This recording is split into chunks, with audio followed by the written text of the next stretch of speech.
Well, hello and welcome in, friends, to a lovely late night after dark edition of, well, The Bunker. You've made it in here live tonight. Somehow I've stayed up till past midnight because this show normally is in the boring daytime of Mondays and Thursdays at like 11 a.m. So thank you all for showing. I see a ton of people in the chat. So I know that changing my schedule from that early showtime isn't messing up everything. I do have special guests waiting on the other side here to jump in with us. But please, if you're coming in here and you haven't done so already, do hit the like button for us. It definitely helps the algorithm. It will let everybody know the show's going on. And it will also, lead to everyone leads to 10 new viewers. And that's what you can do to help out the show tonight. So with all that spiel being said, let me introduce my guests, and that would be right over here. Well, right over here, actually. There we go. Welcome in. None other than my friends, Mr. 8-Bit Esquire and Greetings. Mike Chi. Greetings. it's happy Saturday to everybody on the East Coast. Oh, yeah, it is already Saturday. We've already lost Mike's. It's Saturday. Mike, your video we feed's lost already. Mike. So it's going to be fun. Yeah, that's right. This is my Hawaiian feed, my Hawaiian shirt. Thank you, Roll Pats. So I know that people are here on Thursday. It was my wedding anniversary. I actually bought this on my wedding trip in actual Hawaii, this shirt. And they were like, this is the same store that Mick Jagger bought all his Hawaiian shirts from. And I was like, oh, so I can pay $500 for that shirt? Awesome. And I wear it now. It looks good on you. I wear it now. I don't know. Well, you saw Mike Chi was here. Okay, He was here. I don't know what happened to him. Oh, here he goes. Oh, He's here we coming go. back. He'll be back. There we go. on cell. Now he's on his phone. Oh, no. Kind of lame, but whatever. Sorry. That's all right. Listen, Let me see if I can you're get, here, pal. That's all that matters. the sound working. Mike. Oh well, we're gonna have something happen tonight. Okay, we're all here to have a good time, and while Mike's getting his technicalities fixed up, why don't we go ahead and get ready to make a toast for everybody on a lovely Friday evening, since it's appropriate. Sure. Normally it's not appropriate to drink on this show too much when it's 11 in the morning. Hey, Belmont, thanks for showing up tonight. Like Mike. Yeah, but Steve, you're self-employed. You can do whatever you want. So. Well, yeah, but it doesn't look good when like the wife comes home at 5 and I'm blacked out on the couch, half naked, with three CRTs pulled apart. The kids walking around. What's going on? You're hammered. You're hammered. Yeah. You're going to tell your audience, now I'm going to take apart 3 anode caps. And, Let's all hook up some... let's electrocute ourselves. Actually, I did almost shock myself in an episode recently. Hey, everybody. All right, so what I've got, I'll show you. I'm going to start off since I was called a pussy for having the rye over here. So I'll bring that out in my second drink. But I'm going to start with some good old-fashioned bourbon. This is the Double Barrel Old Forester 1910. And what that means is, so they took this out of a barrel once, and then they stuck it in a second new barrel that was charred and aged it longer. And so it's like the sweetest, like most decadent regular bourbon I've ever found. So that's what I'll be popping out tonight. Lovely. So there we go. What is Mike drinking? Mike actually has his chair looks really comfortable. What is he drinking? What do we got here, Mike? That's a Moban. Look at So this. this was sent to me by my good friend Caleb, Super Cowabunga. It's very kind. Actually, I haven't tried this yet, but it was very good. It's got like a sweet honey aftertaste, which I like. And he also sent me these cards.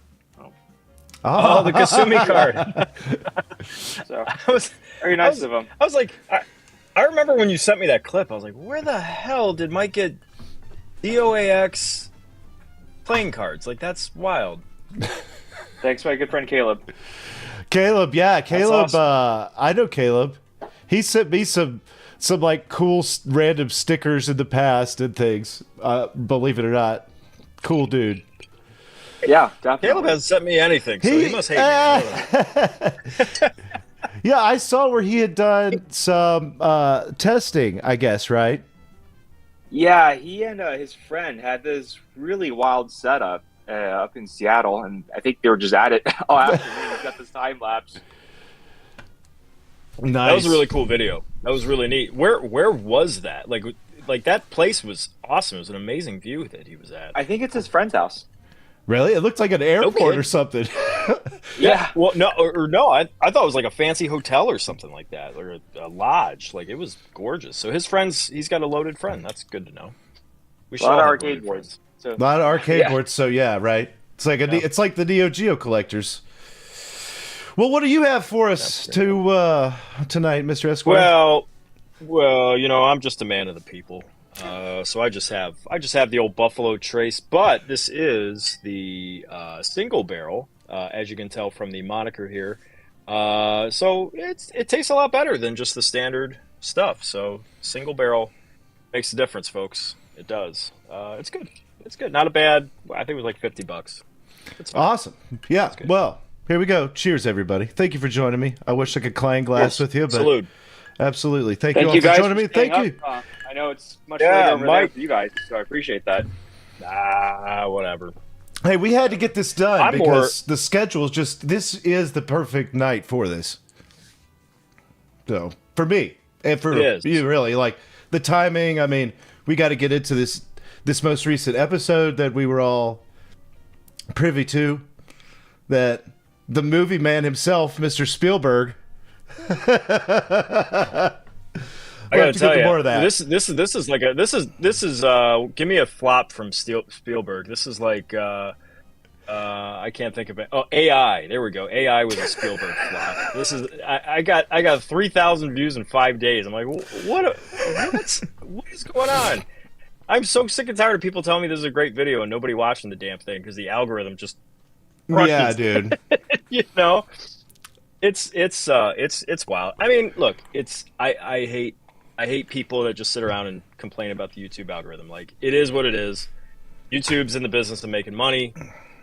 The bigger channels make the most money because they got the most subscribers, and all they want is eyes watching ads. That's it. So when you get a guy, my channel's like 8 months old, I think, and you know, I've got like 1,500 subscribers. My watch time is super long. It's like the average watch time is like 20 minutes, which is crazy for YouTube. But it's still just a small reach. So, you know, the algorithm's going to crush it, but it is what it is. I'm happy with the video. Your guys' segments turned out incredible.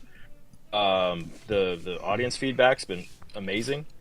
And I'm getting good feedback from people who actually know stuff about CRTs, like Andy King's saying nice things. Bob gave me a really nice note. And you know, obviously Steve and Mike, you guys had good things to say. So I just appreciate everybody watching it. You know, it's not getting it. It didn't go viral, but it'll get there eventually, I guess. That's the unfortunate reality of, you know, making videos on YouTube for this. And I'll be honest with you, I went back, I got a reminder on my YouTube channel or my something where it was 5 years ago at this point where I had been doing this for about 6 months and I had 1,800 subscribers. But my videos I would put out and they would get like 300 views and I would be happy. Right. So I know you're putting a shit ton of effort into it and yours is like production quality is way above what I was doing, but it's good and but it does suck. There's definitely fizzy stuff. They're trying to be, you know, there's things they're pushing that get a lot of the views, and there's things that don't. So, right. But anyway, that's what we're. I don't care if the thing gets a lot of views. I'm not here to make money. I don't care. I just want people to see it. That's all I care about. And especially because there's a ton of good information. From you, Steve. Ton of good information from Mike. You know, and people.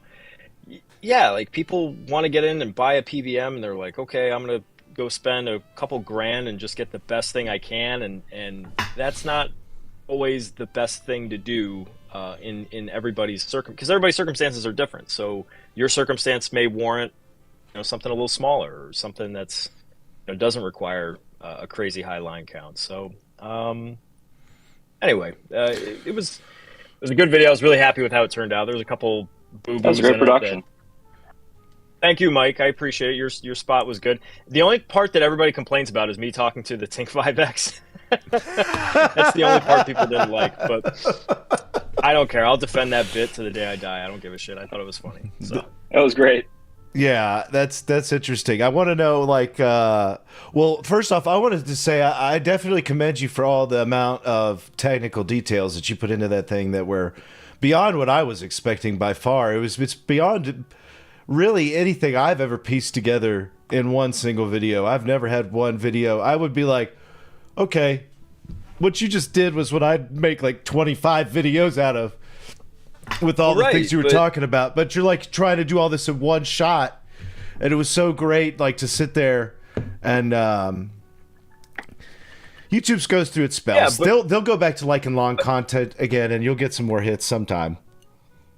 But all that, all that information, it came from just sitting and watching your channel, and it came from conversations with Mike over the years, and it came from conversations with Bob and conversations with Andy, and it's just, you just learn so much from so many people. I just stand on everybody's shoulders, and I just how can I just present this, all at once to something that's really easily palatable in 1 hour. And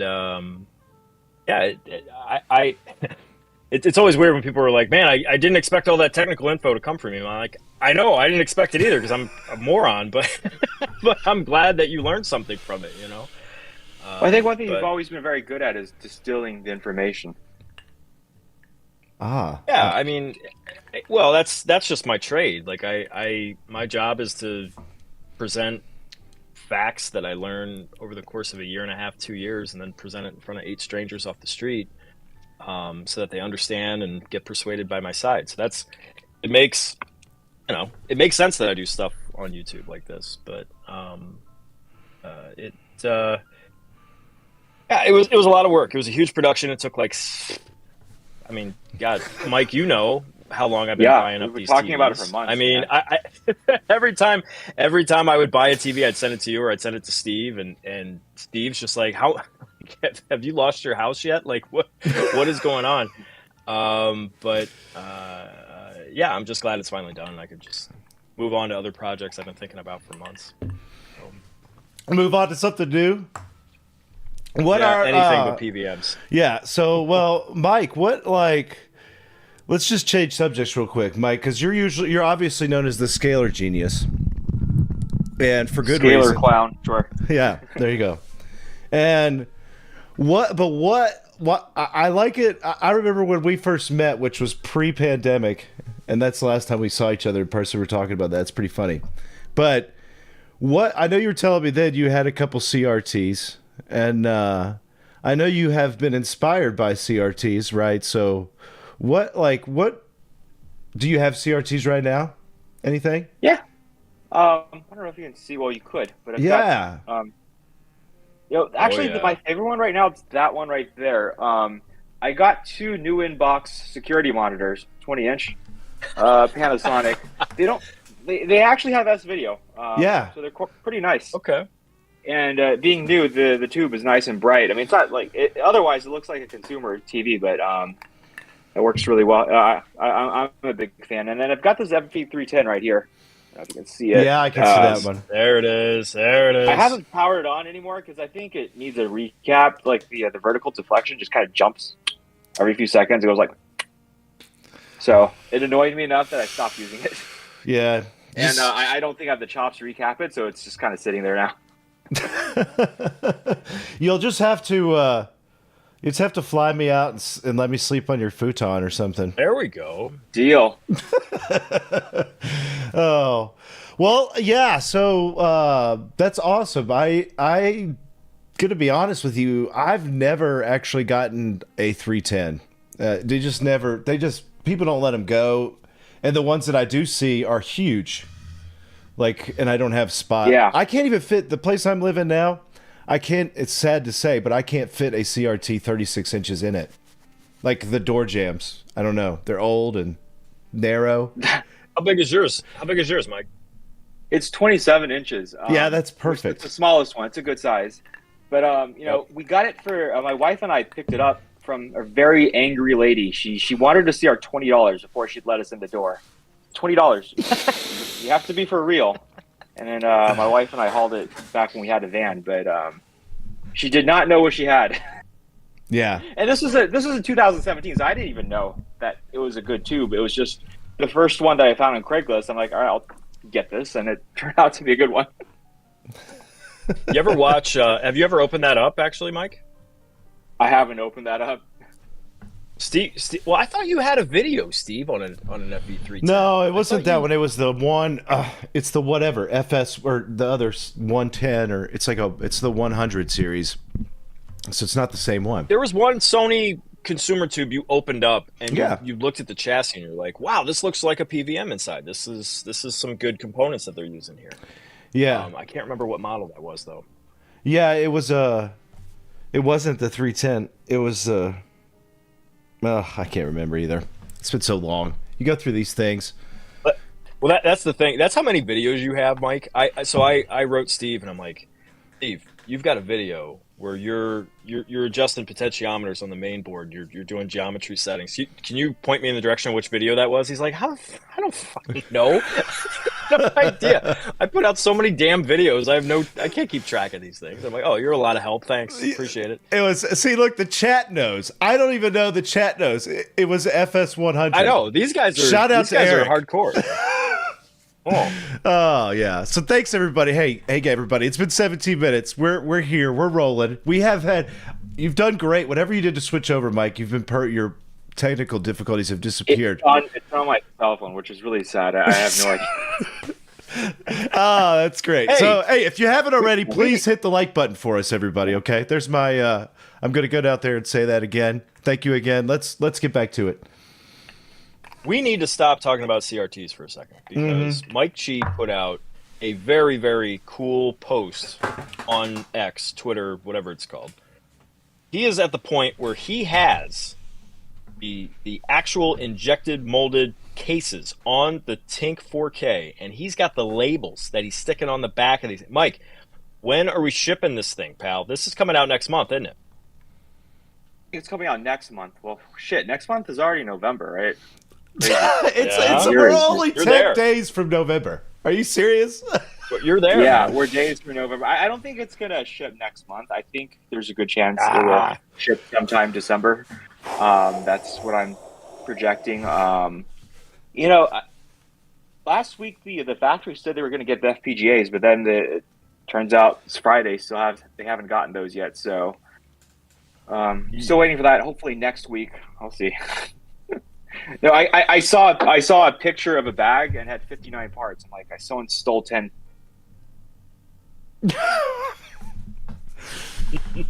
Of course Well, they did. it's getting there. Well, it's getting there. I can tell you. It's getting Well, there. I think it's getting there with any luck. I think we're still good for the end of the year, but there's always stuff that comes up, and you know how it is. It could be something completely out of left field that slows it down a week. You never know. So, yeah. But So I that's appreciate you making that kind of manufacturing announcement here. I didn't know it was that close. Look at you with the super chat. Yeah, Replicant. we got somebody. Replicant, thank you for the $4.99 Didn't say super anything, chat. though. I know. It just said their Thank you. 20th super on a live stream. Well, thank you. Thank you for the super He just chat. said, "I want to give you $5." There Yeah, you go. yeah. He wanted you to buy a nicer shirt. That's what he wanted to do. I need 100 more of those super chats so I can buy a nice new fluffy, genuine Mick Jagger Hawaiian shirt. Okay, the guy told me it was worn by Mick Jagger. No, he didn't really say that. But he said it was the same store Mick Jagger bought his from, so that's why I had to pay that much. But anyway, hey, Smoke Monster, thanks for coming tonight. Oh wow, look at that! That one went a little too quick, fellas. So let's talk. So Steve, you labeled this thing CRTs versus the RetroTINK 4K. Right. What was your goal there? What are you trying My to goal accomplish? there was to fish as many Clickbait. people into this drinking session as possible. So I apologize. If you hate me for that, you are welcome to hit the downvote button too. And Oh, No, I think Mike's exactly right. There is a trend on YouTube that if you put RetroTINK in any title, you will get a million views. So. well, we'll see. That's what you should change the thing is on trial. I should. RetroTINK. The RetroTINK, and like 3 minutes is dedicated to it. Right, exactly. That's hilarious. Perfect. So never mind. I'm getting a chat from Shenzhen right now. PCB says they got the package of FPGAs today, so Hey, we'll see if they're real. There we We're go. gonna install it on some boards and then power it up, do some tests, and then if that's good, then I can greenlight the production. Steve, you just broke news. That's man. what I was going to say. Look at this. We just did. Look at that. Friday night. You guys hear I'm that? not making it up. Literally, I saw like a little WeChat box. That's the Chinese app. Show up at the top of my phone. Very nice. Thank you, Mac. Well, good job. Hey, that's Breaking awesome. news. That's great. It's better than, hey, it are- didn't show up. Awesome. Yeah, that's true. Or we got lost. Fell off the boat. Fell off the truck. Oh, wow. Yeah, so I don't know. I mean, besides like that, so that right there, that's the big breaking news. See, if I'd have known that was going to be on here, I would have put that. We know the release date of the, something like that. That would have been a better teaser, right? So maybe I'll midstream change the name. But no, in all seriousness, I am so intrigued by your product, and there's a whole segment of business that I don't even know if you know about, and I've been wanting to talk to you about for a while, and it's the museum world, because they have so many crazy ass pieces of film from the last 100 years, and they're in insane formats, and they get like backups from some artists, and it'll be on like a PAL VHS tape. And then they have to figure out a way to get that to reproduce on something. And it always looks like shit unless they really know what they're doing. And I mean, I've given whole scalar presentations to like the people from MoMA and in Manhattan and Houston. Oh, no shit. Yeah, and in about half a dozen art curators in the Houston, Texas area from schools and museums. I mean, there's like 15 people at this presentation. It was about like scalars and stuff. And a lot of it was about your products back then, just because they were looking for solutions for things. And they were using all kinds of crazy commercial crap that is usually out of lifespan, out of date, out of life. And I'm like, well, look at these, right. They're making... So I know that there's a bunch of those, and even this is funny because even like I put in one of the museums reached out to me recently and asked me to bid on a Namjoon Pike job, which is he's dead now, but he's an artist who used CRT video walls, and they have a video wall that is meant to look like a picture frame, and it has 20 CRTs in it that are 10 inches on a loop. Wow. And they're all from 1991, and they're like, we have 2 of those. How much to restore all 40 of those CRTs? And it sounds like a year of work. That's what I was like. Oh, Yeah. no, they asked how long it would take, and I said I can get it done in 6 weeks. I don't want to tell you. I don't want to tell you how much I bid. But anyway. I'm a machine when it comes Steve, to that. I'm a platinum Patreon member. I need to get my PVM restored in your shop immediately. That's fine. You're just going to push me to the side? That's fine. No, I didn't say that. I didn't even get this job yet. They probably think that's what, you know what happens after that? They're going to have 25 board meetings to see if they will approve this guy's bid. That's what's literally happened for the next 2 months. But anyway, they were like, hey, you think you can hook us up with one of those like new prototype thingies? And I'm like, how the hell are you even know about these for the Tink? So, the market is not just gaming people. And I think actually, Smoke Monster has been posting a lot of using his with his LaserDisc player, and that's all he's been posting. That's literally what they want. Like the exhibit I'm working on is.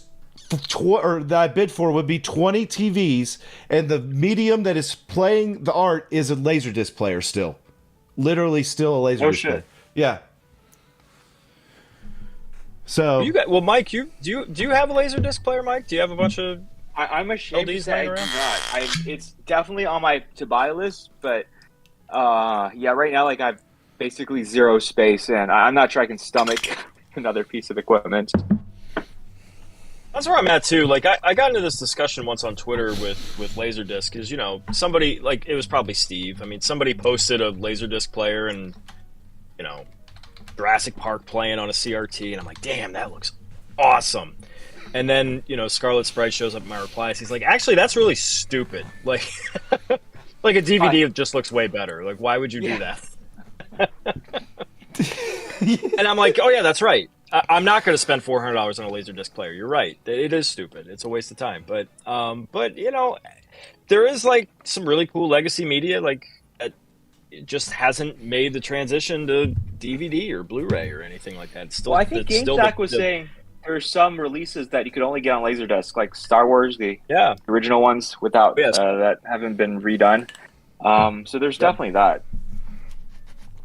Yeah, there's a few things that Star have Wars never is been. like the perfect example. Well, yeah. So like the way though that the kind of thing I've always felt like with the CRTs versus scalers, you're the one who. Well, I can't say you're the only one because I guess the OSSC. I met Mark's back then too, and that was another product. But outside of like him, and then I mean, you've gone the next level with it. Everything else has been like kind of a joke, right? So you're the only one. But I feel like you do because you've been obviously inspired by looking at CRTs, right? And like, yeah, I mean that's kind of where I started. It's just getting back into this. I mean, I'm sure it's the same story for everyone, for both of y'all too.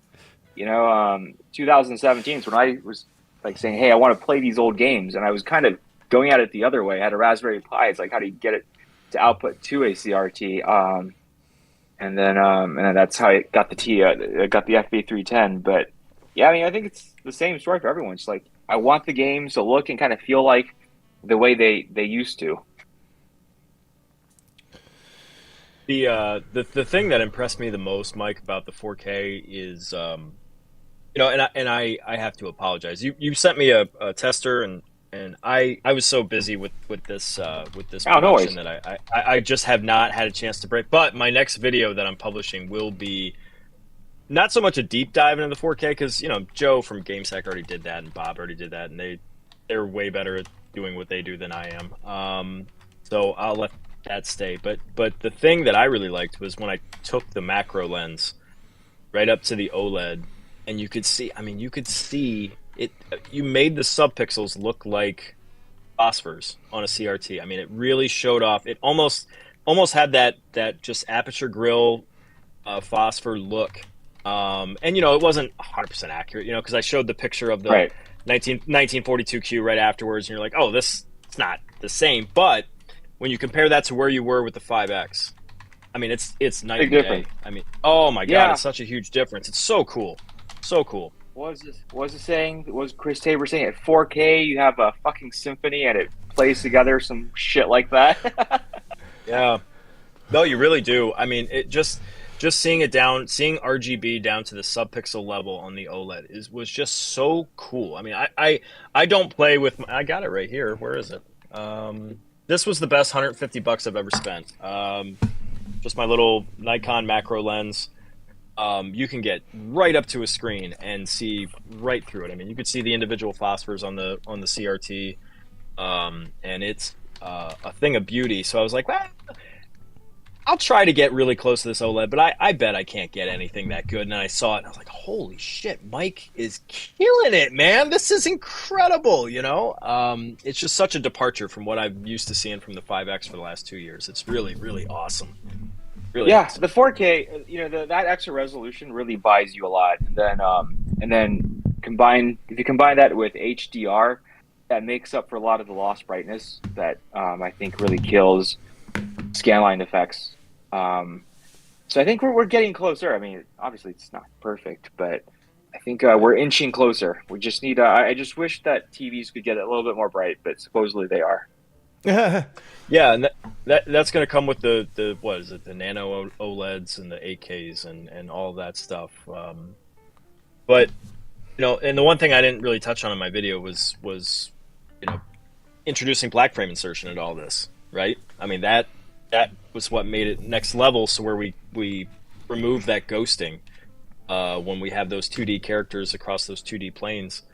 It's crazy. I was never sensitive to it until I started playing with BFI and then started looking for it. Now that I can see it, I can't unsee it. It's pretty annoying. What's funny is I never thought of it until John Linneman's always complaining about it, about all the ghosting and all the motion blur and oh god, the flat panels, they still can't get it right. And I'm like, what the hell is he talking about? And then I would start looking for it. I'm like, shit, he's right. It's there. But on the Tink 5X, it was just too, you would inject the HDR so you can compensate for that black frame insertion, but then the colors were all off. Because is like you said, it was a fake HDR. But now the 4K, you got true HDR10.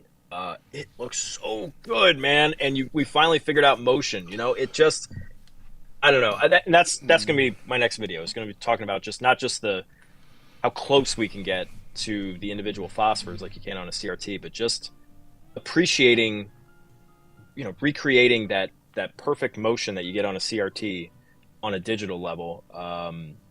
I just, hats off, man. It's so cool. Thank you. You sent me a tester. I'm buying a retail one anyways. I don't give a shit. It's just the next big thing. I cannot wait to get my hands on the final finished product. I appreciate you saying that. Yeah, not to mention it looks beautiful. Yeah, so Mike, this always brings me something that it popped in my head a while back too. Like, what is, you talked about you're running into, I'm sure a lot of times, the deficiencies now and the variations in the actual display that your scaler's being hooked up to, right?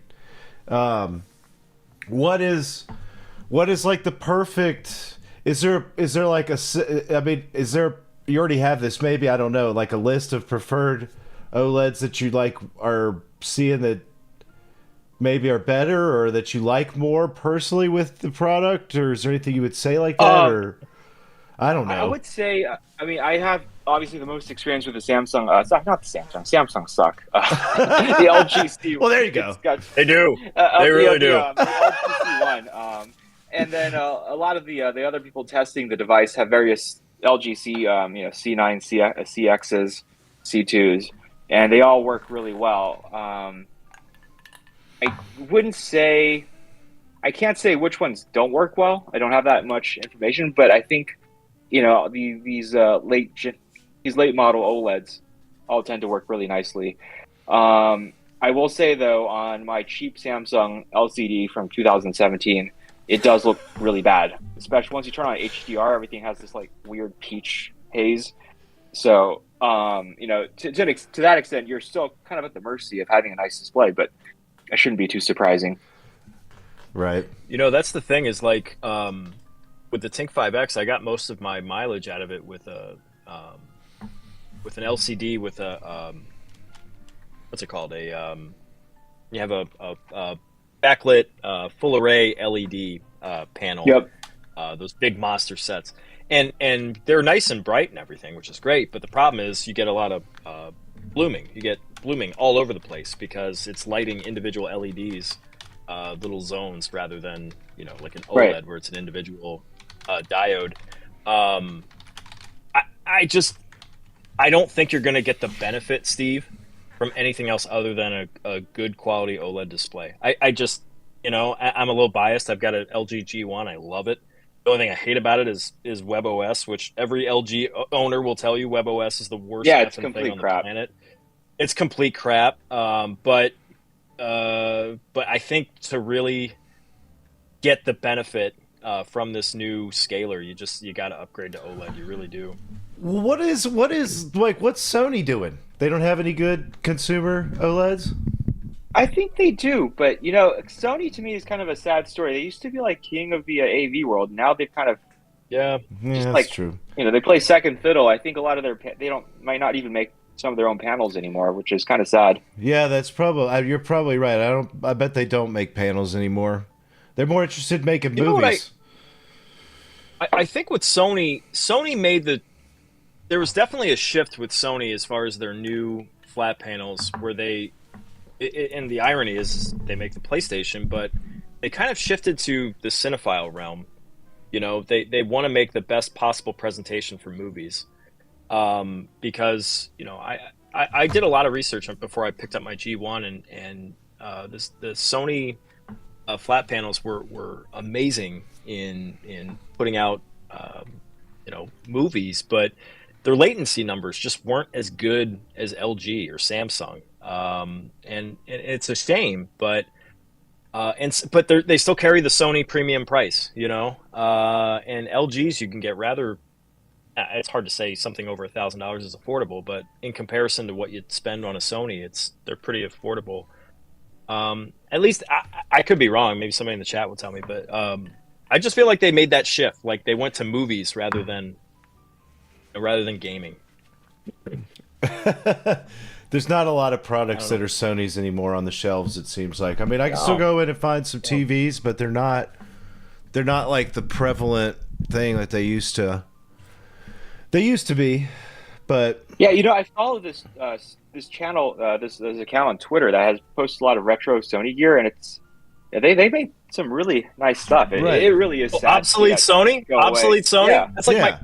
That's like my favorite account right now. It's like that and CRT bot. Like if I could get rid of everybody else and just have those two, and you guys, of course, right? And you guys, of course. But like, yeah, obsolete Sony is such a cool product. It's such a cool. Well, just to give a little bit of an example, I remember, for example, when you know PlayStation 3 was new, and everybody wanted the damn Sony Bravias, like the LCDs. Right. And it's like ever since then, it just started to fade. It's almost like the Homer Simpson thing where he just fades slowly into the bushes, and it's like, wait, they used to make TVs? But yeah. I don't know. So what would be, I guess my question too also, have you ever thought of making your own television? No, that's, I don't think so. No? Come on, Mike. It's not that hard. Mike, Mike, we can make a Sony Cube fake thing that the museums will buy for $5,000 a piece. You know, one thing I have thought about making is just a 240p display out of discrete LEDs. That'd be so like awesome. This giant 240p LED wall, right, with zero latency. Like that would be sick. Possibly. Yeah, man. Hell yeah. I just buy it. I don't think it's cheap. It's gonna be like into the five figures or something stupid. Yeah. The biggest, most expensive, and practical thing on the planet, but I want it. Oh, that's funny. Oh, shit, that's funny. Well, Mike, did you play around? Know, Steve. Well, sorry, go ahead. Well, I was going to say, Steve, what do you think? I mean, you don't have a Tink 5X, do you? No, I don't. I don't have. The most I've got is, well, they're usually over here. I have a bunch of the 2s, the 2Xs, because I take them to my mom's house with the kids because they always want to go play games, and I troll them by only letting them play the N64. So I literally take 4 controllers, N64, with the N64 multi-cart and S-video cable, RetroTINK 2K to the 4. Nice. And then it goes straight to 16 by 9. That's it. Every time. And I have 2 of them. Oh, they love to play Mario Party, Mario Kart still. My sister is like is batshit crazy good at. I don't know how. Like she's the best. She'll just jump out of nowhere and beat my ass at Mario Kart. Like I still have never seen anybody play better than her. I think she should try like speed running, because she'll just pick it up and like laugh at us. I don't know how she's so good at it. But just the old Marios mostly. Nice. I used to think Mario Kart 64 was by far the best, but I think Mario Kart 8 has pretty much supplanted it, right? I mean, has anybody does anybody really differ with Mario Kart 8 is just perfection in every way. I don't know. Or you still, Steve? What do you think? Are you still clinging on to Mario Kart 64? I've never even played Mario Kart 8. Are you kidding me? Look, they released it twice. I haven't even played it on the Switch. I only played it on the Wii U, and it's goddamn perfect. You're gonna out me. The last time I bought a console when it was in its current generation was the Xbox 360. Okay, think about that. Still one better than me. The last current console I ever bought was a PS2. That was in the 2000 whatever. The Xbox 360. The Xbox 360 is newer than that shirt you're wearing, though. I tell you. Yeah, that's right. Hey, I almost caused a riot. I did cause some people to get injured at a Walmart launch night of the PlayStation 2. I've told this story a couple times. Do you want to hear this story or no? Yeah, I haven't heard it. I haven't heard it, of course. Okay. So, yeah, great. Launch day of the PlayStation 2. Right? I didn't have any money to go buy this thing, but my one of my best friends was like the richest kid. And you're like, dude, you getting this PlayStation 2? And he's like, yeah, man, I'm getting it. My mom's going to let me go drive and stay all night wherever I want to get the PlayStation 2. Because it was one of those things they were like, we'll release it at midnight if the store's open all night. So there was a Walmart open all night. And we went in the Walmart, and I was like, oh, this is awesome. I was a poor kid, so I was like, yeah, I'll go. Like, me and my other poor kid friend, and then the rich kid friend, and then his brother. Okay, that's the four of us. We convinced our moms to let us go with them so that we could just let him buy the PlayStation and hang out all night. So we thought this was the greatest idea ever. And we went and we go into the Walmart. It's like 8 p.m. and it's like maybe selling at midnight. And we're like, where the hell are they selling it? They're not saying anything. We go in they were like, not, they're like secretive. And all of a sudden we go back to the layaway section in the back of the store has about 10 people lined up in a queue. And we're like, hey, what are you guys doing here? And like, oh, we're waiting for the PlayStation 2. And I'm like, oh, really? Did they say they were leaving it here and selling it here? No, but we all just kind of figured we'd just start a line here. And we all agreed to that. And everybody just keeps coming. So we keep telling them to wait here. And we're like, okay. And so my buddy who's getting the PlayStation and my other poor friend is waiting there. And I go off with the younger brother. And I'm like, let's go screw around in Walmart, see what the hell we can do, cause trouble. I'm in high school at the time, like 15, 16. So, 16 because there's a reason. I had, prior to this, worked at Walmart, a different Walmart, for like 6 months in the garden section, loading mulch. So I was walking around with the younger buddy, and I was like always trying to impress him just by doing stupid shit and making him laugh. And I was like, hey, I know how to use the intercom system at every Walmart. They'd have all these phones like hidden, on poles and shit. I'm like, it's like 10 o'clock at this point. I'm bored to tears. I'm like, let's really fucking get this thing going. So I grabbed the intercom and I pressed the code that lets you get on the intercom of the whole store. And I go, attention Walmart shoppers. I would just like to announce that we are selling the brand new PlayStation 2 gaming console in the sporting goods section of the store. Please get here quick because they are running out fast. And then I hung up.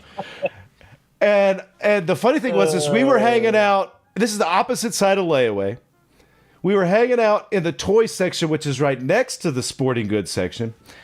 And I'm like, oh, that was pretty funny, huh? And he's like, oh, yeah, how did you know how to do that? Ha, ha, ha, ha. And I'm like, yeah, who cares? I don't think anything's going to happen. Well, all of a sudden, we're like standing there and we're hearing like, and I look down the aisle and it is like freaking crazy. There's like, Black Friday, like people clawing over each other, getting through the hallway. They tear like 4 or 5 shelves over. I've never seen this happen. They hit the bike suspension thing and that thing fucking fell. Like it fell. That's wild. I was like, what the fuck? So me and the little brother we're like, holy shit. And we go back and we find our friend, and he's like, dude, you guys get the fuck out of here, man. Somebody's going to get pissed off.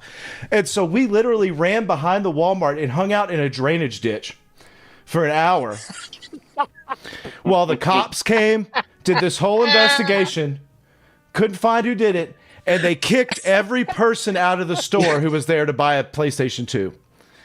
And after that happened, we're sitting there waiting in the drainage ditch, and we're like, shit, can we come out now? And finally he calls us, and he's like, yeah, come on. He's like, I kicked everybody out of the store. Come back to the front. We're out front. And there's just this pissed off store manager standing on something going, I don't give a damn which one of you was here first. I'm handing out raffle tickets. If you get a raffle ticket, you get a PlayStation 2. If not, you can get the hell out of here because you're not getting it. This guy was so mad. And so we didn't get a raffle ticket. And so I felt even worse. I was like, fuck. It's like it wasn't even that funny. So thankfully there was a Best Buy across the street, but we had to go there. They didn't open till 6 a.m. So we got fucked. So we just had to literally wait outside the Best Buy, I remember, till 6 a.m. I was like, fuck it, man. I already blew up the Walmart deal. We're definitely here. All right, I'll wait. And I remember we did that. We got the console. We went home and we played for like 8 hours till we were like zombies. You play, and there was like 2 games to play. Yeah, right? it was like SSX or something, I think, or something like that, right? Smuggler's Run. Yeah. Like, and it was the coolest thing I ever saw. I was like, this is the coolest shit in the world still. I was like, it was worth it. I was like, this was the greatest day of my life. When I was in college when the PS2 launched, okay? And I was like the sophisticated gatekeeping gamer dipshit, because I was just like, oh, you're going to play Fanavision on your PS2? Oh, cool. Well, I have a Sega Dreamcast, okay? And I'm going to play Cannon Spike. That game fucking rules, okay? But then I did finally get a PS2. I got one from a kid that I think had drug issues. And he had two games. He had Smuggler's Run and he had Fanavision. I'm like, fuck it, I'm not going to play those games, but one day I will play something on this console. So I got it. Actually, I got it for the DVD player because I really wanted a DVD player for my room. And I put it in my dorm room. And I had Fanavision. And there were guys on my wing who were legit, to this day, biggest stoners I've ever known in my life. Okay? I mean, we're talking like 6 guys. They rolled deep. Friday night, they were getting fucking baked. Okay? And they roll up in my room on a Friday and they're like, hey, Raj, what are you going to do tonight? I don't know. I'm probably going to go to the frat party or something. They're like, hey, is that cool if we just stay here and play your PlayStation 2? I'm like, yeah, man, I don't give a shit. I was like, I don't have any games. I got this stupid ass, rally Smuggler's Run game and this dumbass fireworks game. I mean, Fanavision, it's stupid, but you guys can play it. I don't care. They're like, all right, cool. If I leave and it's like 9 o'clock, I come back at 2:30 and those fuckers are still there and they are baked out of their fucking mind. I got 8 dudes in my dorm room. They're all playing Fanavision. Have you guys ever played Fanavision? No. No. Fanavision is the dumbest game. Well, actually, it's a pretty addictive game. But it's just, you just make fireworks go off. You just like, it's like a puzzle game. And you just like shoot fireworks, you make them all explode. I got 8 dudes that are baked out of their mind watching fireworks go off on my PlayStation 2. And they're listening to Dark Side of the Moon. I shit you not. And I'm walking in. I'm like, you're the only guys playing Fanavision on the planet right now. Get the fuck out of my room. I want to go to bed. All right, guys. Fanavision's over. No, Fanavision's over. Get out of here. I think that was the last time. I still have it. It's up here somewhere. That was probably the last time it was ever played. How about you, Mike? You want to reveal any secrets here? I mean, if we're talking about... Sadly, my PlayStation 2 launch story is not that exciting. I think I was actually the same age as you, 16. We must be... I was working at Best Buy at the time. All I remember is that the employee discount didn't work. Yeah. It was $2.99 with or without the employee discount, so that sucked. I don't remember if I actually got on launch day or a few months later, but I do remember I was just using it to watch DVDs and play PS1 games for a long time. Well, you got that new firmware update where you have I can't even describe it. Where you have 30 frames per second on the PS2 games. That's awesome, man. Yeah, it works really well for the games where the frame rate runs at a steady 30 FPS. It kind of breaks if it glitches, so it's kind of a bummer. I haven't figured out how to fix that yet. But yeah, I mean, the thing about PS2 is that it really just, I think, aged really badly. Yeah. To the point where if you compare the PS2 with its contemporaries, it's like the worst. It's like it's almost unplayable. Yeah, especially when you compare it to like the GameCube. Like, I don't know. The more and more I play with the GameCube, the more and more I think that was the best console of that generation. It really was. And it sold, a fraction of what the PS2 and Xbox sold, ironically. But it's such a great games library, and they hold up, right? Whereas most of the PS2 library just kind of doesn't anymore. Especially like, with your update, it's like, oh yeah, now you can finally play, Final Fantasy X, and it's somewhat tolerable now. It's a little bit.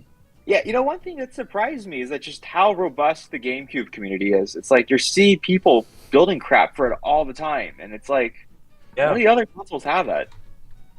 No, there's no extremes for the PS2. There just isn't. There's no one hacking away at it, right? No, but God damn it, I forgot what I was going to say. Oh, I was going to ask, like, how does a firmware update like that even come to fruition? Like, is that something you develop on your own? Is that something community driven? Like, how did you even implement that? How did you even get the wherewithal to say, hey, on these 30 frames per second concept? That specific one, we should thank Mark, the Blurbusters. Do you guys know who Blurbusters is?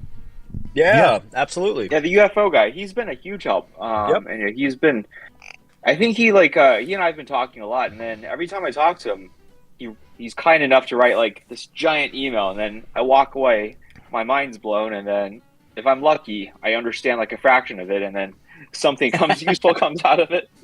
But yeah, a lot of it's been basically from his device.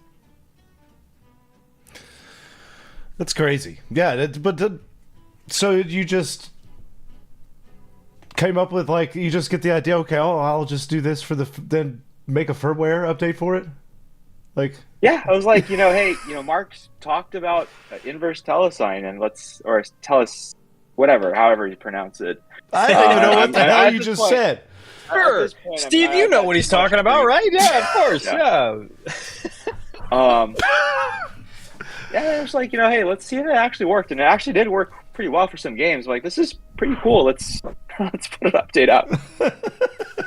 One thing that's interesting, awesome. that's been drove me crazy, is that I took the FrameMeister out 2 weeks just to see how I did it.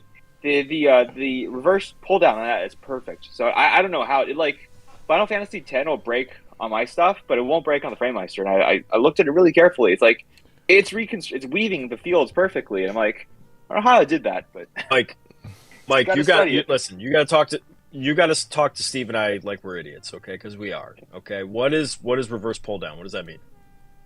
Well, basically, the game renders at 30 frames per second, right? But then it breaks into two fields. Oh, okay. So you render the top fields and the bottom fields. And if you can detect the order, then you can just weave the fields together half the time at 30 frames per second, and then the fields that don't line up, you just throw away.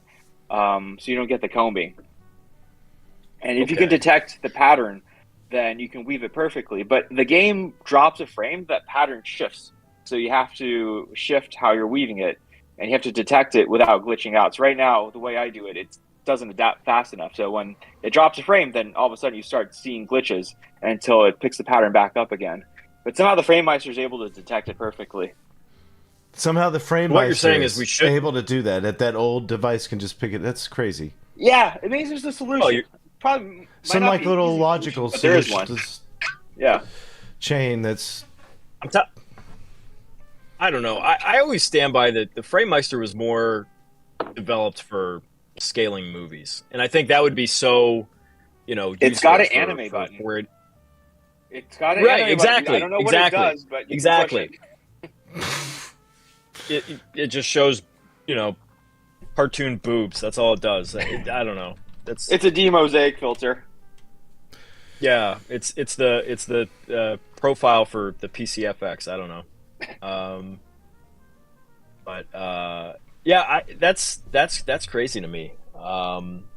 So what you're telling us is that we should just buy FrameMeisters. We shouldn't be buying Tink 4Ks.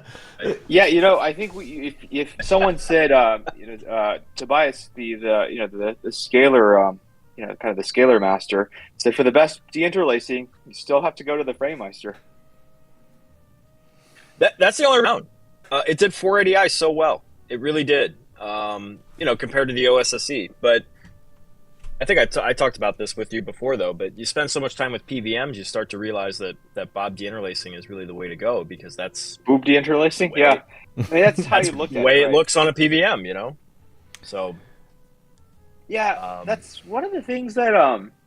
Well, I mean, I have to qualify that a little bit. On the really high line count PVMs, the interlacing does bother me, because you can really see the lines and how they flicker.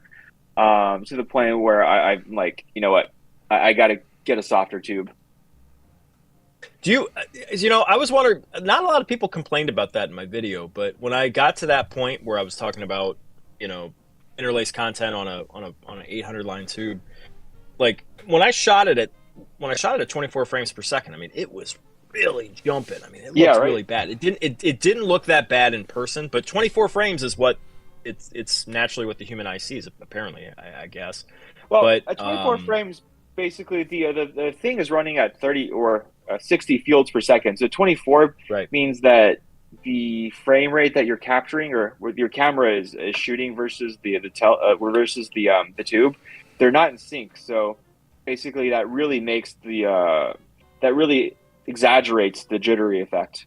It did, and I tried to make a note of that. Like, this is way more pronounced than it is in person, but if I put this at 30 frames or 60 frames, you wouldn't see it at all, and that's not fair. Like, I'm trying to demonstrate, like, it's there, it's noticeable, and it's just kind of a pain in the ass. So if you have a low tolerance for this stuff, you just don't want a highline tube, especially if you're playing PS2 stuff, right? Well, that's what I was going to say. You're getting right back. We're kind of actually staying in a good circle here with the PlayStation 2 content, because you're like, so much of that stuff is in 480i that all of it, almost 90% of it is. Yeah, it doesn't look good most of the time on like a BVM in 480i, even in component. Like, you go straight in component, and I mean, not to say it doesn't look good, but like you say, if you notice that, it's almost like what you said earlier, Roger, with the with John Linneman noticing all the crazy stuff in the backgrounds. Once you see it, it's hard to unsee it. It's hard to unsee it. It really is. Well, and until, like, and with scalars, 40i has just always looked bad. I mean, with the FrameMeister, it was the most tolerable. I tried it on the OSSC, and the guys who say, oh, it's fine on the OSSC, it's just because they've kind of built up a tolerance to it, because they're just so used to it over the years. But I think it wasn't until the Tink 5X where I was like, oh, motion adaptive deinterlacing, it looks really good. Like, I think we're fine now. We could start playing the PS2 again, because for the longest time I would only play PS2 on a CRT. It's the only way to play 480i content, and a consumer CRT at that. To really hide the flicker. Yeah, for sure.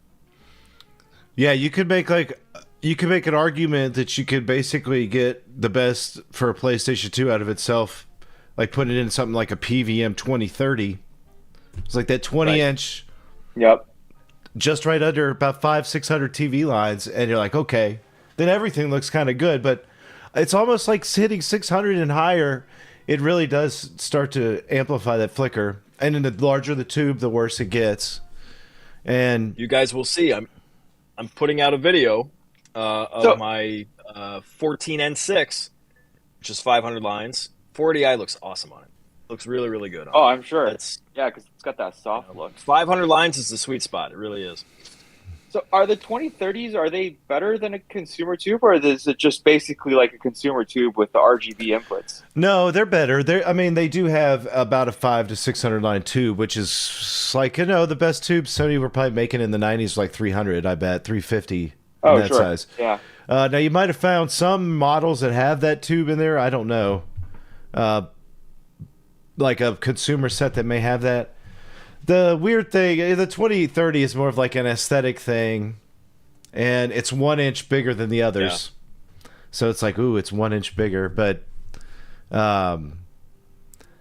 Keith Rainey's saying he plays Dragon Quest VIII on his 2530, and it looks pretty flickery. So that's the same kind of line Keith's count. In here? We got Keith. We got a bunch of people in here. Leon. Man, I've looked at the chat. Was in here, and he was saying that besides, basically the PlayStation 2 was pretty bad. He mentioned that the Xboxes, and I do remember that Xbox held up pretty well too. I remember having a hacked Xbox like really early on.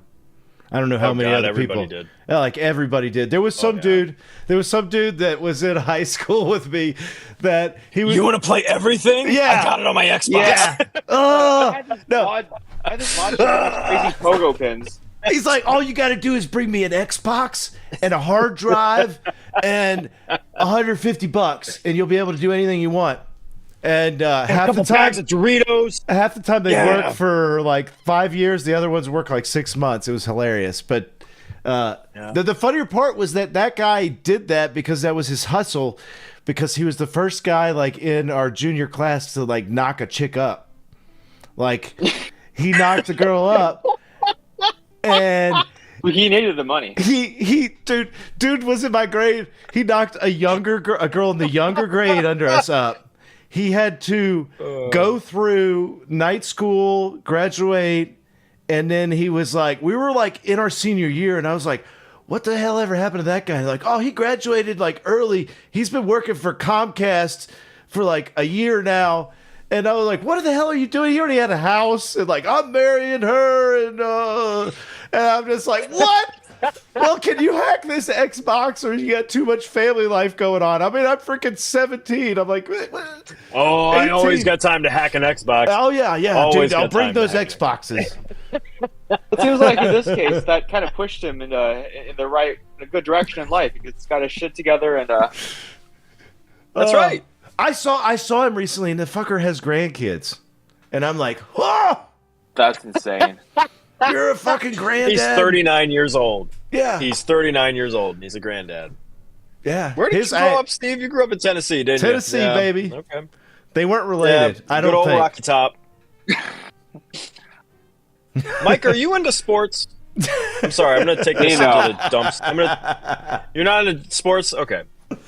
Because I'm waiting for Steve. I wore my Michigan sweatshirt because I want Steve to start giving me shit about hardball and sign stealing. Why would and all I care stuff. about that? Because I like coaches that give the NCAA a hard time. Screw the NCAA. They're trying to tell me my team is fucking 7-0, and I'm not good enough to go to a bowl game. Why is that? And why can't James Madison play in a bowl? What happened? So this is the dumb shit rule. They say you're not prepared when you come from the Division II level to the Division I level. So you have a 2-year probation. They're fucking undefeated. They're undefeated. Hey, what do you mean you're not ready? That's what they say. I don't understand this whole point. It's fucking embarrassing to the rest of the Sun Belt Conference to say, this team's not ready to be playing in bowls, but they're whooping the shit out of every other fucking lame-ass piece of shit Sun Belt team. I'm calling y'all motherfuckers out. If you're a Sun Belt Conference lover, you can kiss my ass. We at JMU, the Dukes, we're going to shit all over you the rest of this season. I hope we go 12-0. And Ariel, if you're here, I'm making 100 damn JMU national champions, undefeated, fuck the NCAA t-shirts, and we'll give them out to campus kids here. Artistic pixels! Yeah! It's the Fun Belt, by the way, Steve. It's the Fun Belt, not the Sun Belt. That's right. The Fun Belt. But so like then I'm like, what this little guy in Pittsburgh's whining about? I don't even know who it was. Was that who was whining about style? No, it's fucking. Oh, what are you talking about? Whining about what? Sign stealing. Oh, it's Ryan Day. It's Ryan Day at Ohio State. He's a bitch. He's a bitch. I'll just put it out there. Put it out there. Put me on the record. Ryan Day's a bitch. Okay. If you're in the chat. If you're an Ohio State alum or you're an Ohio State fan, your head coach is a bitch, and he dyes his beard. because that's what bitches do. All right. All right. This stream's become unhinged. Thankfully, it's late night. Unhinged. I told you it gets sloppy.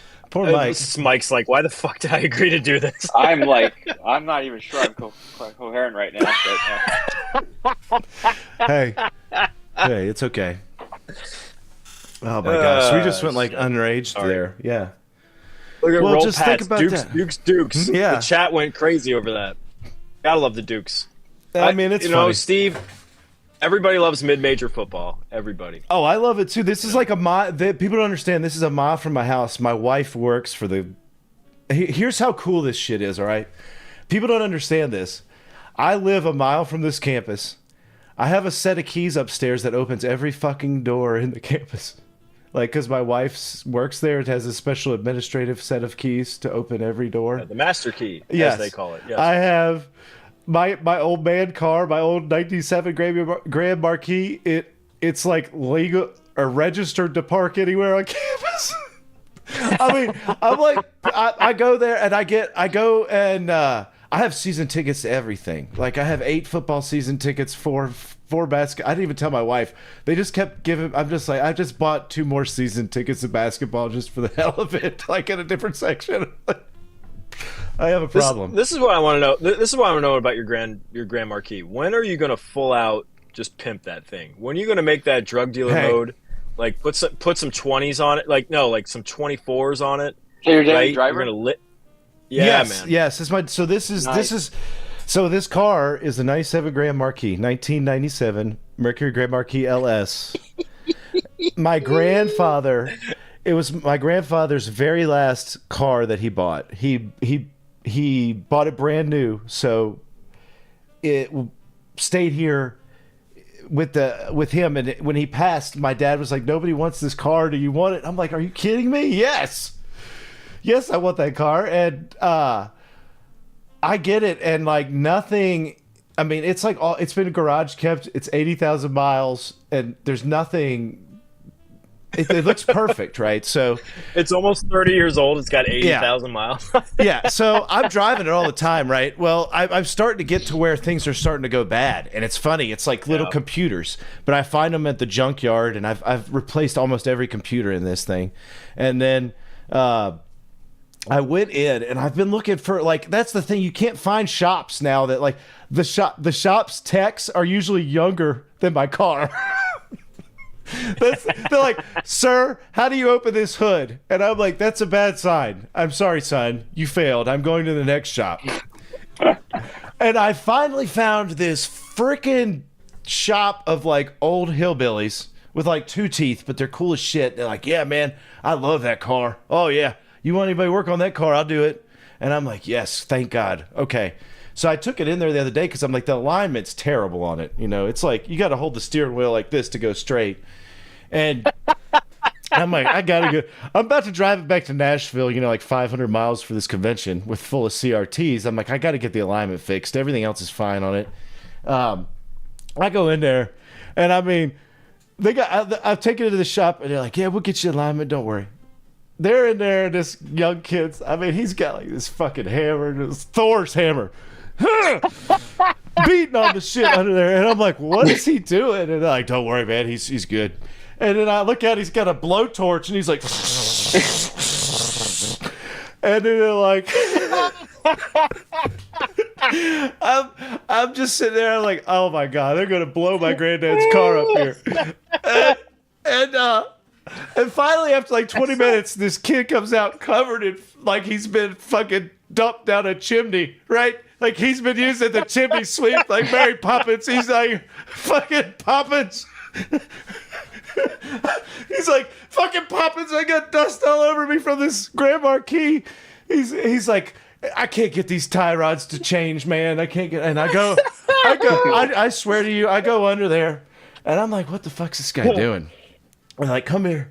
They got the car up. They're like, "Look at this." And I shit you not, the guy's trying to turn a tie rod that is like a solid arm of rust. It's a 30-year arm of rust. And I'm just laughing. I'm like, "Why the fuck was he trying to turn that thing, man?" I'm like, "I know that's bad. If it's bad, just tell me and I'll change it." So they're like, "Yeah, you got to change all this." And I'm like, "Well, yeah." And so I bring it back the next day. They're nice. They change all that. And I'm like, it's like it'll be a 2-hour job. Don't worry. And I'm like, yeah, okay. I saw you guys banging on it for an hour, and he didn't get it. So I'm like, I'll leave it, or I said, I'm going to leave it with you. I'll leave it with you. The next day, they got the parts. I'll leave it with you. And I did that. And it's like I left it at 9 a.m. And then it's like I'm looking at my watch. It's like 6:30. They close at 7 p.m. And I'm like calling them. And I'm like, I need the car because I got to go to this like bourbon drop. Literally, that was the big deal. I had to go to a bourbon drop at 10 a.m. I'm like, I'm alcoholic. I need to go get my bourbon. Right, priorities. I was like, you're gonna interfere with my bourbon? And they're like, no, don't worry. We'll get you the car. Come on down here.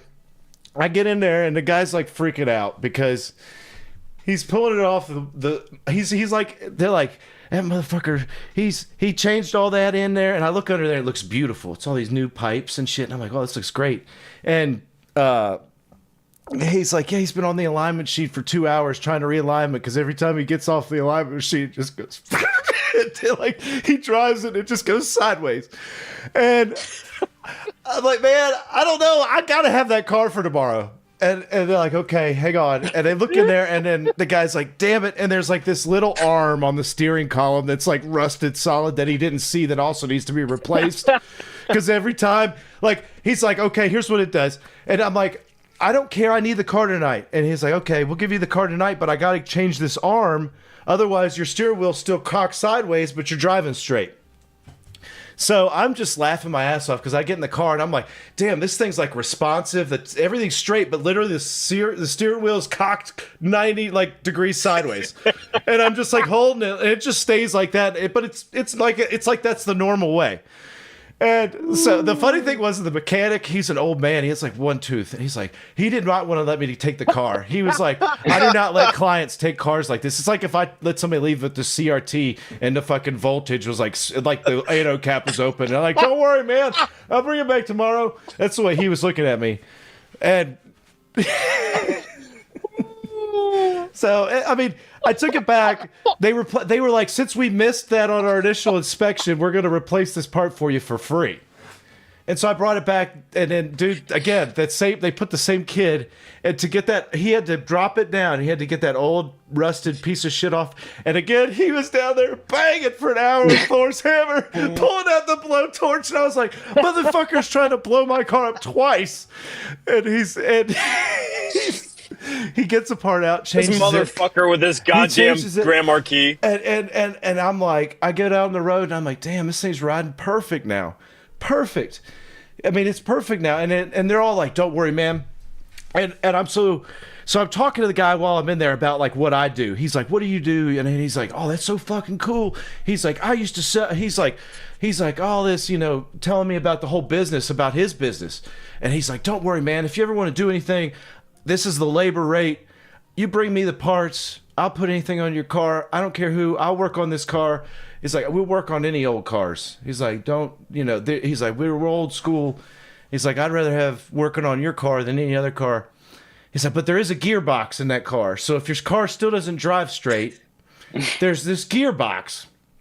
And I said, well, what the hell's a gearbox? And he says, hang on. And he pulls up this old thing like the CRT database of cars. And it's got like all these service notes on the Grand Marquis, and he's like, here it is. And he pulls it up and prints it out, and it's like this 2-page service process of like hooking all these probes up to this this thing, cutting off all these service lines, and then like adjusting this steering device. And they're like, kids don't know shit about doing this anymore. He said, I actually want you to bring this in. He said, it says I have to charge you 0.9 hours to do this. But it's going to take about 7 hours, and it's going to take about 3 of them to do it. But if you bring it back, I'll do it because I want all them to learn how to do it because nobody's done it in 20 years. There. So thankfully, didn't need that adjustment. But now, the Grand Marquis is in tip-top shape. Right. But to make it like and it's ready to go to Nashville. Yeah, but see now them fuckers got me really hot because like you said, they want me to turn it into like a moonshine runner. They're like, have you heard of the Marauder? The Marauder.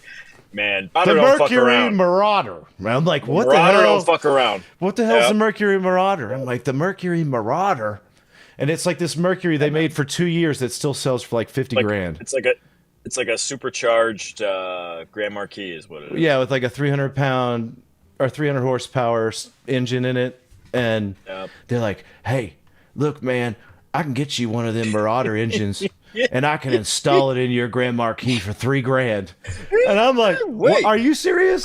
I was like, "Did you just say that?" Because like, I mean, I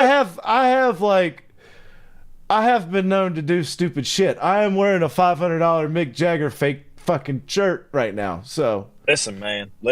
You want to hold up the Piggly Wiggly and get on down there at State Road 87 with a bag full of cash and a crate full of moonshine. You get yourself a Marauder.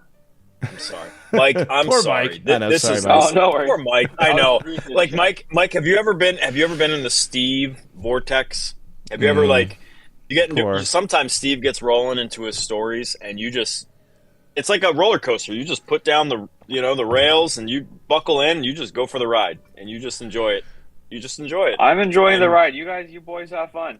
Oh, poor Mike. Come on. We got to get back to this. Like, the chat's already We gotta pissed get back off. to Mike. Where's our debate? Oh, I know. No, the chat loves it. The chat was dying. I was dying. I need to know what happens in real America. That's what I need to know. That's what I'm trying to do. I try to like find as many grassroots people like that as I can.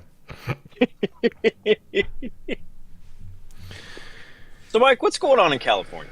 Let's talk about San Diego. What's going on in your world, man?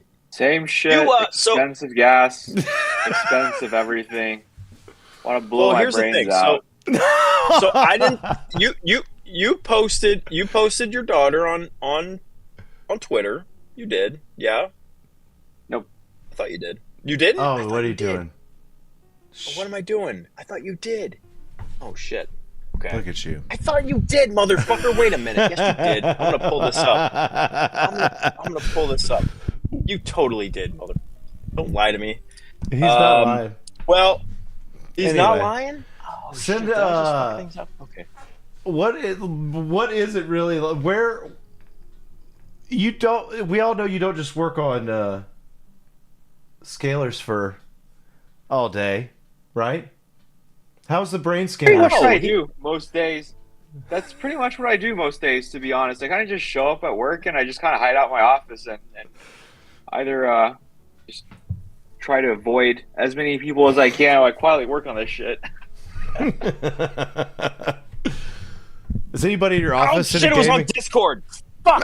Look Okay. at Oh, it. yeah, Sorry. everyone in the office is a gamer. But, not so much retro, though.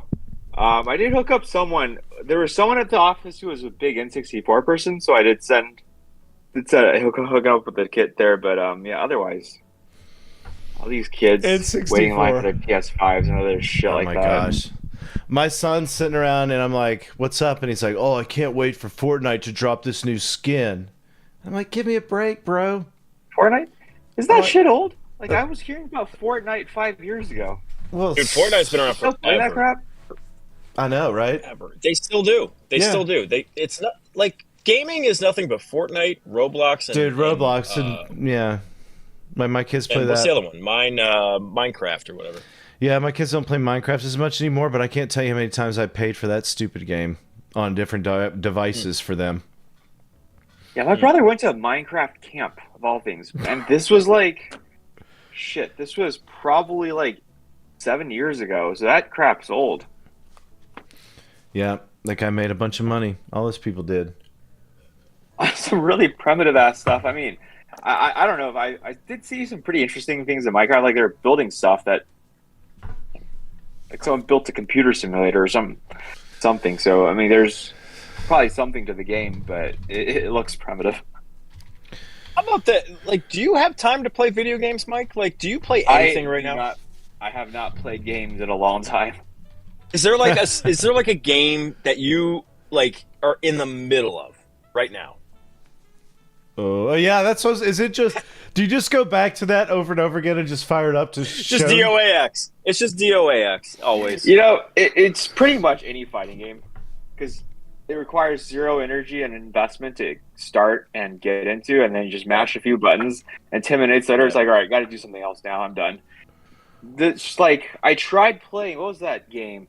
Shit, this is not that. This is already a few years ago. What was that game called? Like Fallout 4 or something. And then like between installing it and then watching the intro, I was just like, I shut that shit off. It's like there's too much time. I ain't got time for this shit. Like you're not in the middle of Starfield right now, or Baldur's Gate or any of those. No. Just like installing it is probably requires more patience than I have.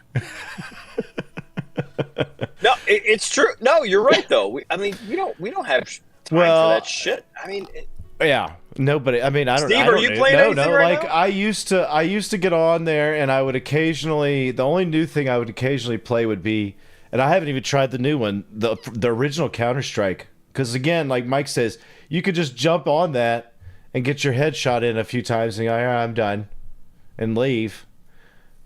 But that's like a free game. Yeah. And again, it's just a shoot again. Like again, if there's no investment there as far as a storyline. As a matter of fact, you kind of feel weird if you play it like more than 20 minutes. It's like same lap cycles and same people, and you're like, I got to get out of here.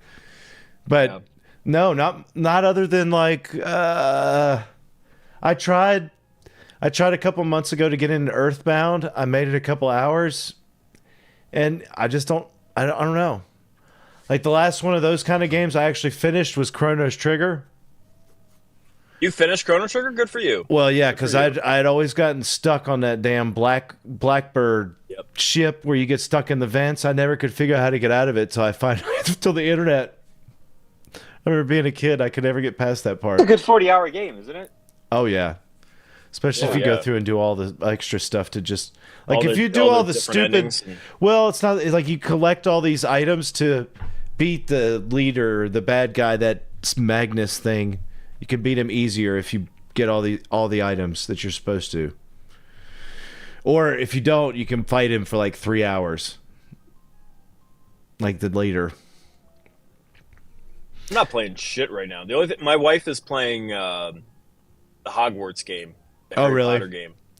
She loves it. She's so. Is that an online game or is it single player? No, it's single player. It's just a traditional RPG, and it's funny because she doesn't understand like the traditional RPG tropes of like, hey, you're carrying too much shit. You gotta offload it so your character doesn't, crawl at a snail's pace. She doesn't understand that stuff because she's never played games, but she loves Harry Potter, so she wants to play this one. It's a beautiful game. I mean, it's fun. But she gets stuck at the boss battle, so she has to give it to me, and I'm like, all right, hey, you play this game? Okay, whatever. And then I just beat it. And then she's like, how did you know how to do that? I'm like, it's in my DNA. Like, it's just, 40 years of this shit, But yeah, but that's it. Like, that's the only gaming going on. My kids play the you guys get the Peppa Pig game? Have you gotten into that one yet? Oh my God, there's a Peppa Pig game. You make a Peppa Pig character, and then you meet Peppa Pig's family, and you travel, you go across the world, and you hang out in different parts of the world with Peppa Pig and her mommy pig and daddy pig and Miss Rabbit. I don't know. Sorry. That's what you're doing? That's the gaming you're doing? That's what I'm doing. That's what's going on at the 8-bit household, man. That's Peppa Pig. Oh, wow. We are it's pathetic. Disgusting. We're pathetic, man. We're pathetic. So does anyone at your firm know about your YouTube channel? No, not yet. I can't wait for that day. I cannot wait for that day. Everybody's going to be just raking me over the coals. You really haven't told any of them? No, none of their business. There's not anybody you get along with there that's into gaming either? I mean, it's kind of a niche. There are, there are, well, I don't want to say, I don't want to go there. But there are people that are, but I just don't want to. I like this to be my own little pocket, my own little thing. Everybody in the comments will start, calling my law firm and be like, "Hey, can I talk to 8-Bit Esquire?" I really liked your newest episode of On Trial. It was really cool, man. Hey, did you know that the partner over there is a big loser and he makes videos in his basement? Hey, how many hours did he get to charge the firm for? Yeah. Did you know that he did a whole bit where he was talking to a RetroTINK 5X? It was an anamorphic rabbit. It was really stupid. Like three guys on YouTube totally hated it. Three. I don't know. What are you gonna do? Aerial Aces, you guys have been awesome tonight, but I am crashing. I've been up since 5 a.m. That is quitter talk. That's Quitter talk. I thought you were from the 305. 305 doesn't go to bed. They don't go to bed till 5 a.m. Ariel. Oh man, you guys are awesome. I don't know how much longer everybody can hang in here, but do us a favor if you haven't. Hit the like button. Yeah, we got 60-some people in here, I'm sure. I'm sure of it. 72, I think it says. 130. How is that? I don't know. What are you people doing? Are you from Australia? No, you know what? Are you from... Steve, we're talking too much. They want to listen to Mike. I know. Poor Mike. Mike, I got nothing useful to say. I'm wasted, what man. are you talking about? Mike, you're the only one developing anything cool. Well, I've never developed a thing cool in my life. I just sit here, like, I'm so lucky. I sit around and pinch myself because I'm the dumbest guy of all the RetroTech people, and I've got the most steady like inflow of customers just because I picked the ultimate niche that nobody wants to mess with. Like, I've got myself so lucky there. But so you used to be in the insurance business, right? Is this now your full-time thing? Yeah, this is it. I still have my insurance license, but I haven't written an insurance policy in 4 years. I've been doing this, one day, it wasn't fun. It was back when COVID happened. Oh man, them assholes, I had been with them for 10 years. I built that insurance agency on my own. No, I didn't buy any other agency. I had built it up, and it was that winter. It was December. They hired a new regional person to come around and audit businesses, which meant they were going to basically can you, and they can't just fire you. They have to buy your contract out, which was funny. I was like an athlete, right?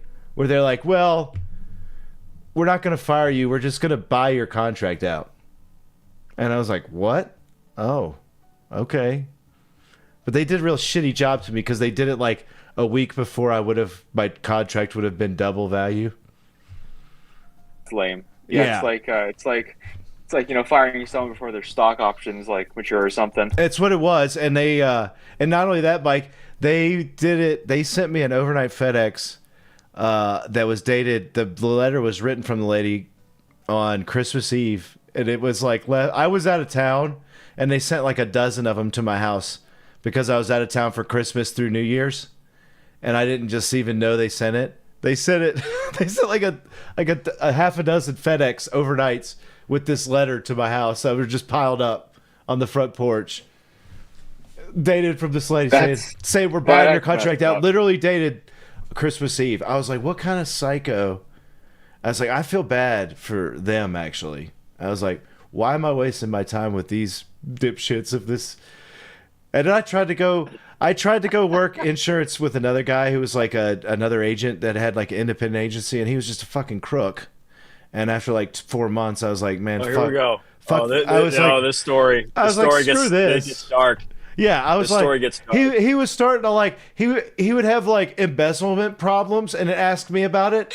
And I'm like, dude, I don't know what the fuck you're talking about. You got money going out, and it's got nothing to do with me. I started to feel like he was trying to scapegoat me for stuff after I was like, you know what? Finally, one day he's like, I remember, I'll never forget this. It was 3 months after I said I would go. After I did that, I was like, well, I'm going to try to stay in insurance a little bit and see if I want to stick with it. And so I'm sitting down now, I'll go work with this guy. He's an independent agent. He's got a bunch of different companies. I'm trying to learn them all. And it just wound up being a mess. The guy didn't train me worth half a shit. I didn't know what I was doing, and then he would always be blaming me for missing money. And I'm like, where the fuck are you even coming from? And he was it was really bad when he wanted to start calling the people I'd write insurance for and be like, hey, can you get them to send more money in and stuff? And I was like, what the hell are you talking about?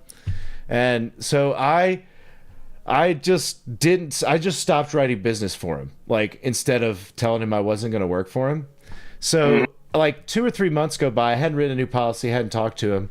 He's like, can we go to lunch? And I'm like, sure.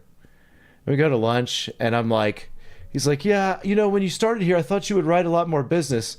And he starts saying that. I was like, look, man, I'll be honest with you.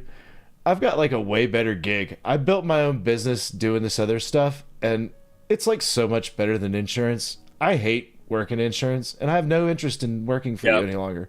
And then it was like, oh, well, are you sure? I mean, I would love to have you, blah, blah, blah. And I'm like, no. And then he's like, it didn't end very well after that. Kind of went all weird, and I knew I wasn't going to be in insurance anymore. I was like, I'm going to be the crazy son of a bitch who just fixes old TVs till. And we love you for it. Till I, Absolutely. Don't worry, because guess what? I got a fallback plan. Those hillbillies will sit with I already talked to them. They'll pay me $27 an hour to get under a car and hit it with Thor's hammer and blowtorch the soul bitch. They said, I got jobs down here, $27 an hour if you want to do it, man. Mike, I got a comment in the chat. It says, I bought the RetroTINK 2X and I thought it was broken because I didn't know you had to switch inputs with the button. So I put it away for like 7 years, LOL. How often does that happen? It actually...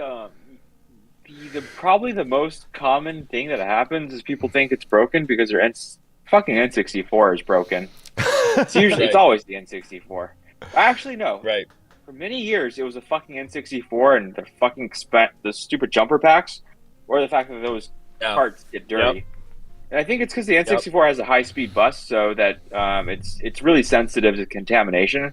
Whereas the older consoles, you could be dirty and still work. But yeah, people always say, yeah, my Tink's broken. It's like, no, dude, your N64 is, it just needs cleaning. But lately, it's switched from the N64 to the fucking PS2. Like, I don't know how it happens, but in North America, shitload of people have it set to RGB. I don't know why. I don't know why you just set it to RGB, or if that's just the way it came out of Sony, which would make no sense. Because no one in North America would ever use RGB, but you can't no, dude, you got to set your PS2 to output YPVPR. But that's interesting because I think it shows you that it's shifting away from the N64 and more towards the PS2. So those are the most okay. So if we were going to group the consoles into the largest group of dumb questions, the console, number one is the N64. Oh, definitely. Yeah. Definitely. That tracks. It's always the N64. I want to be very clear, and I've always been very clear about this. It's not to say N64 players are stupid. I think the N64 cart connector is just more sensitive to dirt than the older consoles because it has a high-speed bus. And I think that's all it is. That's weird that most PS2s would ship with RGB because you can't get 480p with RGB, can you? It's got to be with YPB. You can, but it's RGSB, so it's sync on green, which basically nothing's supported outside of a few specialized VGA monitors. They did that because they don't want to blow up your TV. If you send 31 kilohertz sync down Scart or down an old standard def TV, in theory, I think, or at least people thought you could blow it up. I don't know. You can blow up the sync line. Not with that. Not doing. I don't know about. I've never heard anybody doing it with the PlayStation. I just hear about it going over that with the arcade board. If you do that RGB and you send in your sync in without any kind of protection into a PVM, I've known that. I've never heard about it, but I've never heard about it on a regular CRT since there's not SCART ones. What about Steve. I was going to say, didn't Voltar comply? I was saying something about N64s just have some models that are just dark. Is that like something that is a normal thing, or was he just talking shit that moment? I don't remember that one specifically, but I do know that, for example, a lot of PAL N64s just had broken S-video, or it was either some models had S-video that's broken, and then other models that was just missing completely, which is kind of weird.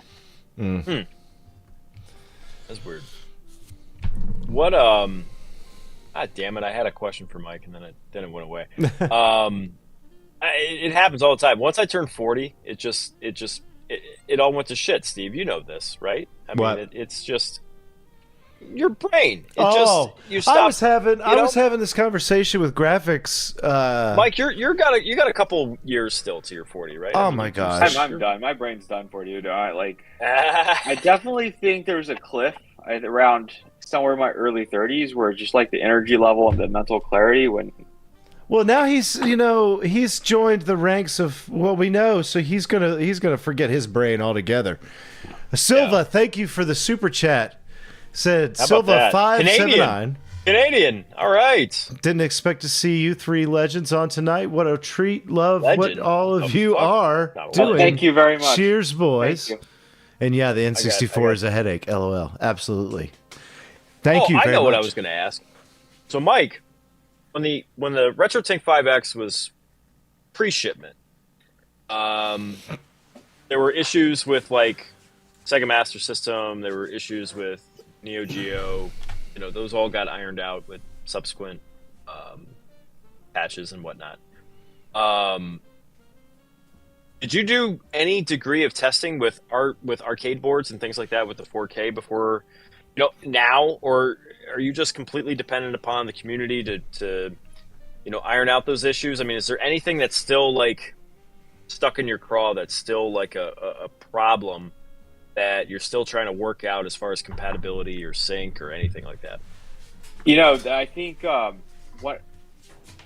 I was really lucky in the past few months to make a lot of good friends in the arcade community. I mean, like we talked about Caleb and his buddy Hope Tech. But yeah, between him, Pramod, Bob, Artemio, they've tested a shitload of arcade boards, and so far it's been basically almost problem-free. The issue is arcades. You have all these different super guns, so I can't say that it's going to work for everyone, but the compatibility seems to be very, very good. So I'm extremely grateful for their help, and like the amount of time and help I think far exceeds just the value of giving them a stupid prototype unit. So I'm super grateful for that. Is there anything that's? Well, I was going to ask: is there anything that's still like a problem spot? Like anything that's still giving you issues that you're still trying to iron out? Well, I wouldn't say this is a problem spot, but I would say that between arcade boards and PCs that output weird resolutions, I don't exactly have profiles set for them out of the box. I think we'll have some profiles that they've helped that people have been making that as they're testing to help. But I don't think there's any fundamental sync problems where like the picture is just bad, but you do have to go in and manually crop it. So let's say, hey, we have to, expand the image this way and scale it this way so it's on screen. But I think other than that, everything's in pretty good shape. And that's what I meant. It's not so much, do you have optimal timings in this profile? It's more so just like, this fucker ain't syncing. Like, you don't have any issues like that right now. That's so impressive to me that you're even going down. I'm sorry to interrupt, but you're going down the avenue of supporting a lot of these strange. Because I get those questions all the time. I don't even have the devices to test, the output of some of these old PCs that people are like, will this work on this or arcade boards? Arcade boards are nuts, man. They're all over the place. Yeah, it's I've never been exposed to much of the arcade crowds. I'm really grateful that a bunch of my friends are. They are, but it's an interesting world. It's a complicated world, to say the least.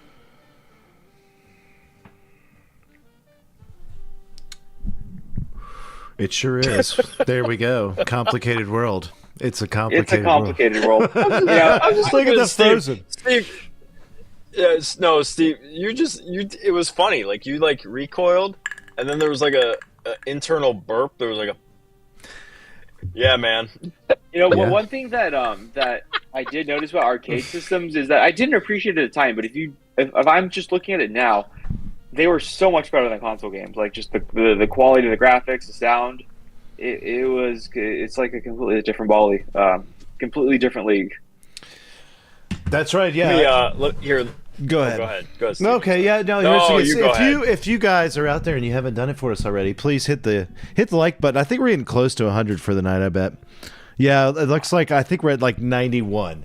So come on, people, let's do this for Mike and his lovely announcement tonight that he's gotten word that some FPGAs have come in. That's the big news. Allegedly. That is. Got a That's a big WeChat deal. message at the beginning that some FPGA showed up at the factory. So now the next step is to have them make another set of boards and then sign off saying, hey, this actually works. You know, I still, the cynic in me says they're still fake, but I don't know. We'll see. Or rebadged, like, Ooh. you know, it Oh, happens. but They just put new markings on it. It's like they'll sell you a lower speed grade as a higher one by remarking the chip. I don't know. I don't think so. I think probably chances are low, but I tend to be cynical about these things. Has anything like that ever happened to you, Mike? Where you've Oh, done yeah, like all the what was like the worst so far? Maybe where like there's a production error and it just like all gets sent to you, or you got a part that wasn't. Do you have anything specifically, maybe?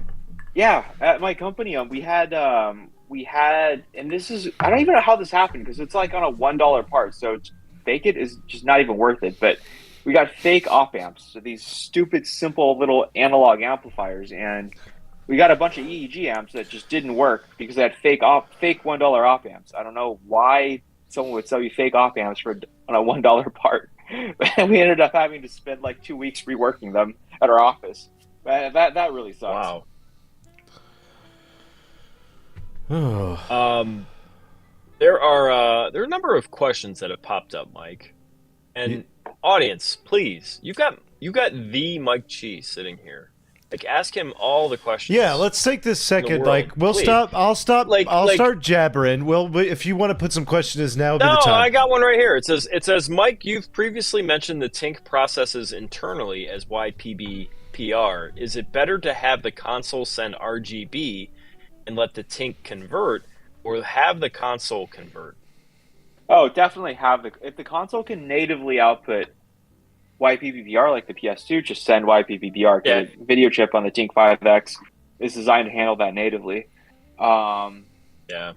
That's a PS2 but, you know, question. if it only outputs RGB, then you just output RGB.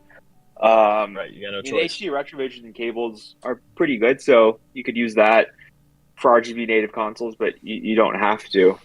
I will say, though, I think my experience in YPBPR space is like punching yourself in the nuts. I never, ever want to do that again. I'm so happy to be out of there. I mean, you put a Scart connector on this thing.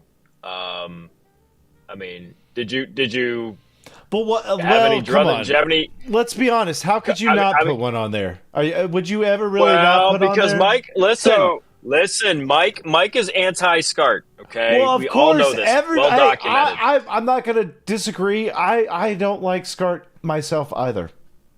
So, since you brought it up, I'll just go on my Scart spiel. Good. I don't have I actually think There it is. Here Scart it is. is a brilliant idea. I mean, it's like HDMI, right? You got one connector, you got video, sound. is.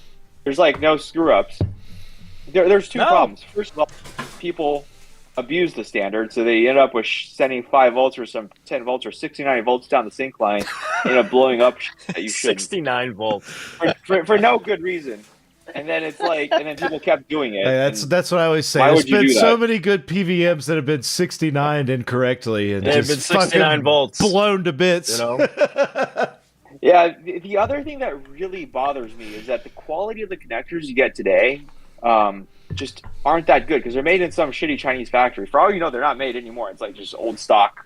Right. But they really, the quality is just not good. Like they're loose, right? And I would say the life cycle, I actually spent a lot of time talking to Chinese vendors. They claim a 10,000 cycle lifetime. I'm like, you guys are lying. There's no way you're going to cycle that shitty ass Scart cycle 10,000 times. They're telling me You're it's lucky gonna if you get work. 100. Yeah, right.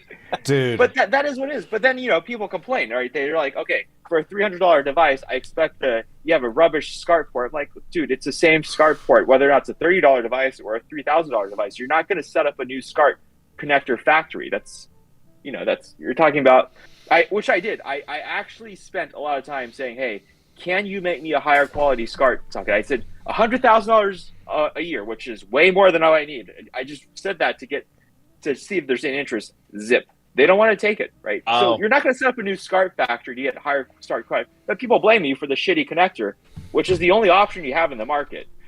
So you end up selling a premium product with a shitty connector because you got no choice, and then you get blamed for it, and then like this sucks. The only, you know what? It's weird. I found, I don't know if maybe somebody in the chat has seen this too, but like, you know, if I say, what is it, Bahar Brothers out of Turkey, they make the Toro box, and they make the Akuma, and they make all these Dreamcast and Xbox connectors and shit. If you go on their website, they just have a standard male-to-male Scart cable. And it's based on the Sony design. I don't know if it's the Sony OEM Scart male-to-male, but fuck, that is a good cable. Like, it locks in. It doesn't jiggle that much. It's a good quality cord. It's really shielded. I don't see any noise on it. I don't know if anybody else has gotten those, but I've been buying those. I think they sell them for like, I don't know, maybe $30. But they're just good. They're just the Sony male-to-male Scart cables. I don't know if anybody's ever bought those before, but yeah, Scart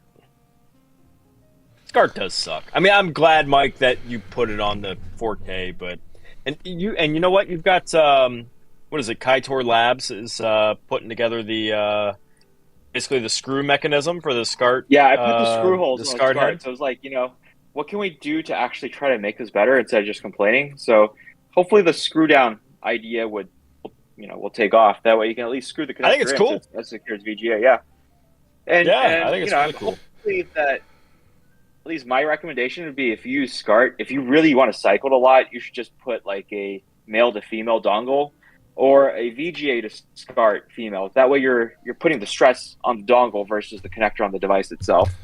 Or even just like, I've got a simple one that is like a push button. You get like a $5 Scart push button 2 switch, where you put it's completely mechanical, and you can put 2 Scarts in there, and you have an input.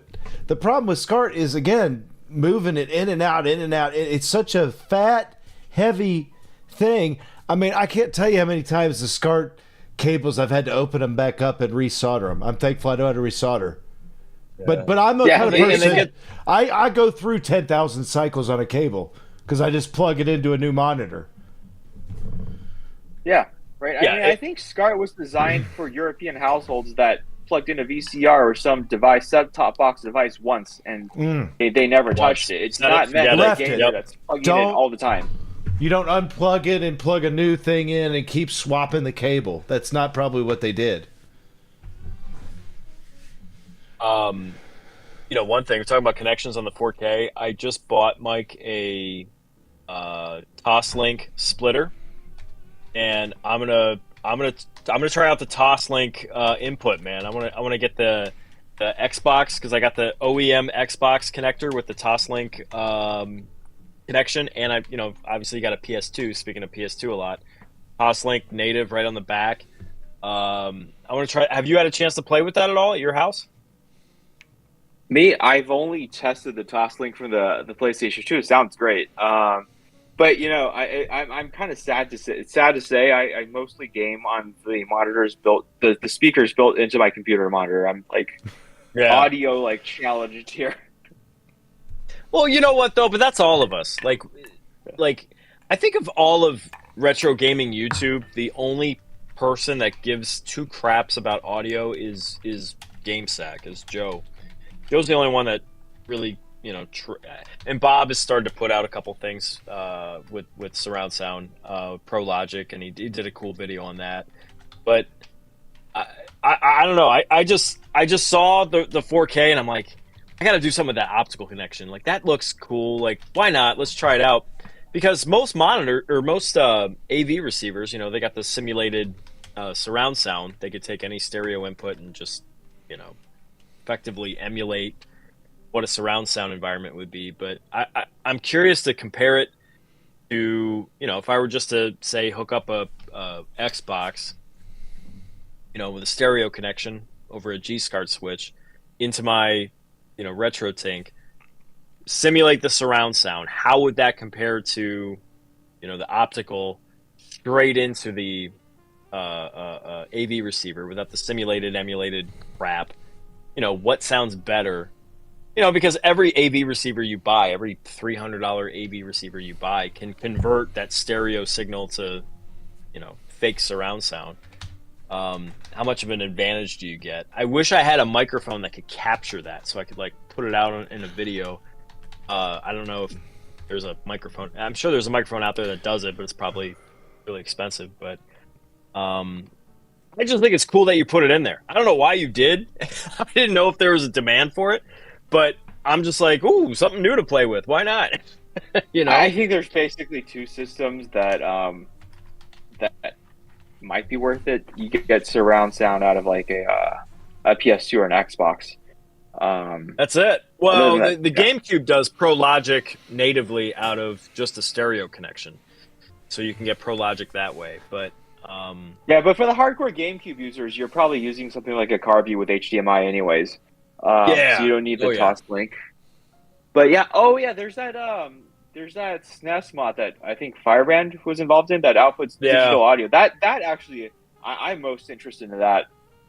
God, I forgot about that. There's like 6 Famicom games that support it. It's crazy.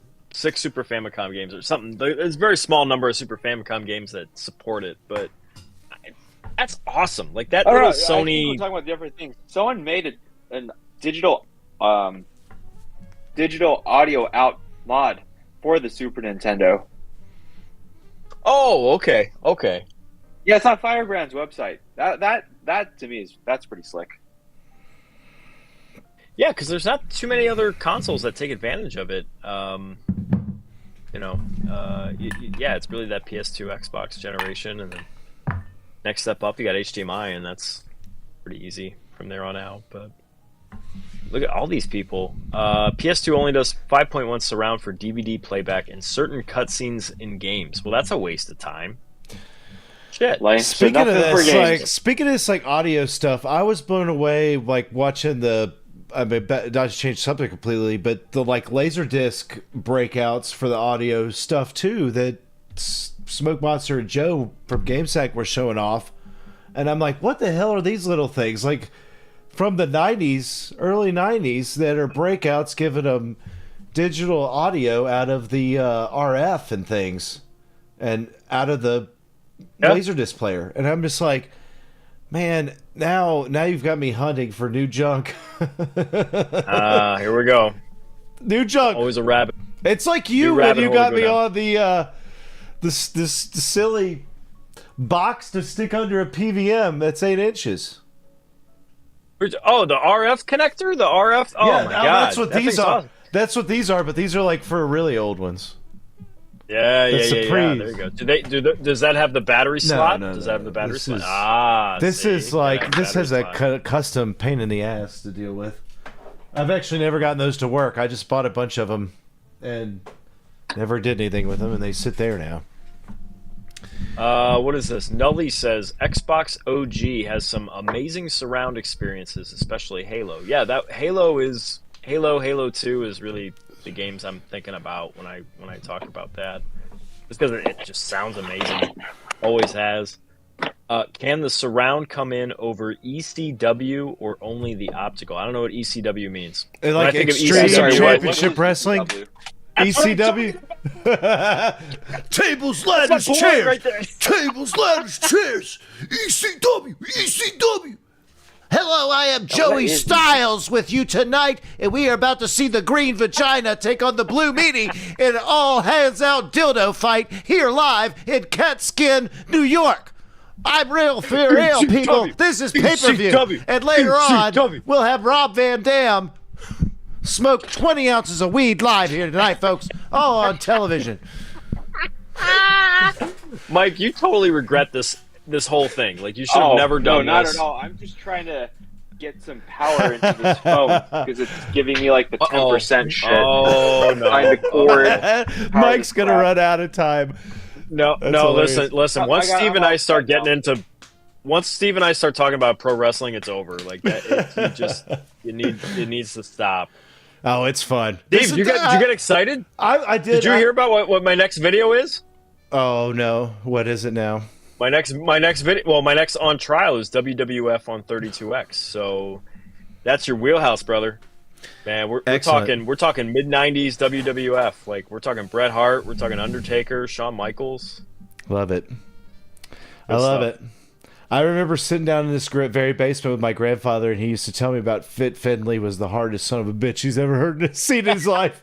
And it was he would sit here 10 feet from where I am right now in a lazy boy in his fucking underpants on Saturday morning, scratching his belly button, telling me about how Fit Finley and his shillelagh were the hardest hitting motherfuckers on the planet. Yeah. Anyway, sorry to Mike get... has no idea what we're talking about. Mike's got his charger in. Talking about. It's okay. It's not anything. It's just silly.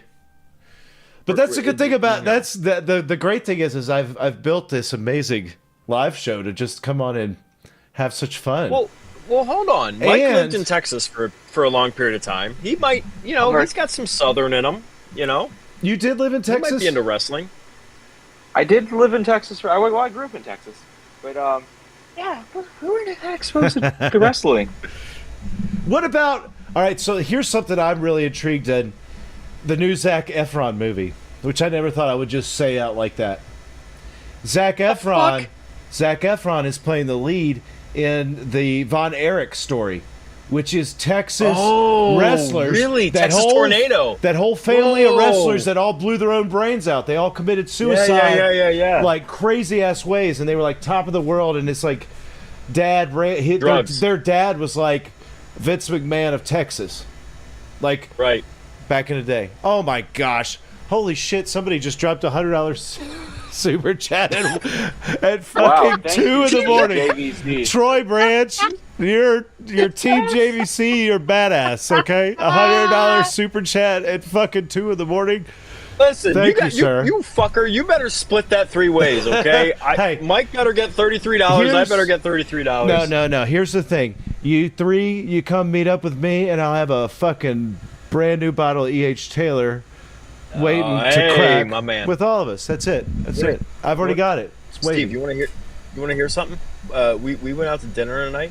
Okay, I ordered an old fashioned for myself and the wife. Okay. With E.H. Taylor. They had E.H. Taylor's small batch. The bill was $55. 2 old fashions with E.H. Taylor.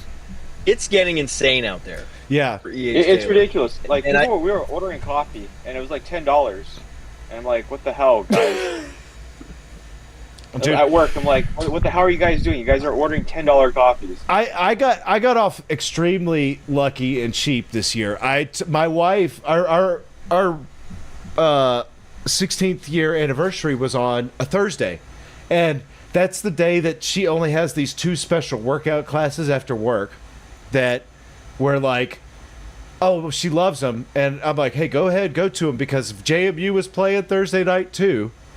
And so we were like, oh, let's just throw out our anniversary. So we went to just a lunch today, and we went to like the fanciest restaurant in town, and it was hilarious because they had a lunch menu, which I was like, holy shit, I'm going to get out of here for $50 for lunch, as opposed to like if we went to dinner, it would have been like $3.50.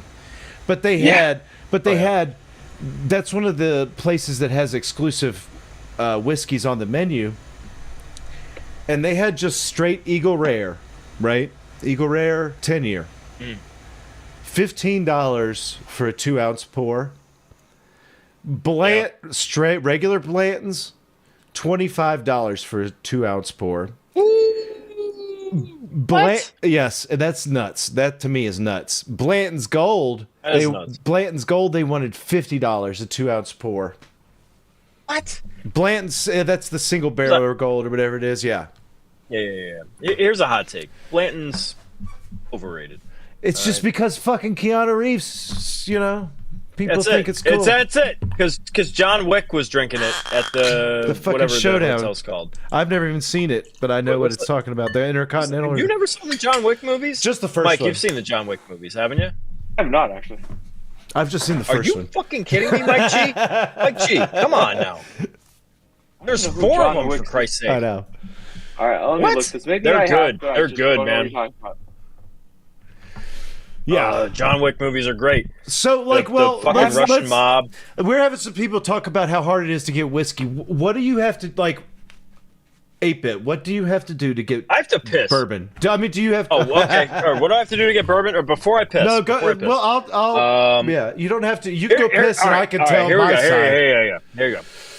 This is what you need to do. All right, guys. If you want to get good bourbon, all right, you gotta go to your local liquor store. Okay, gotta find the manager. Gotta get good with him. You gotta get on a first name basis with that guy. Okay, when he sells you stuff, he's like, "Hey, I just bought a barrel of this." You go, "Okay, I'll buy that." Okay, you may not want it, but you gotta buy it. Okay, you gotta buy all this other shit that he's putting on you, because now he knows you're a good guy. You're a good guy. You're a good customer. Okay, because at some point you're gonna come in and you're gonna go, "Hey, I want a bottle of that E.H. Taylor. I want the single barrel. I want the good shit." Because he's going to get that. And you know what? When he gets that, he's going to get 2 bottles. He's going to get 2 bottles. So who's he going to give that to? He's going to give it to just a guy who walks in and goes, "Hey, you got any E.H. Taylor?" Or is he going to give it to a guy who's bought a couple bottles out of the barrel he just bought, or a couple of the other promotional bullshit, the tequila that nobody fucking wants, but he bought too much of? Yeah, you'll buy that. You got to get good with the manager.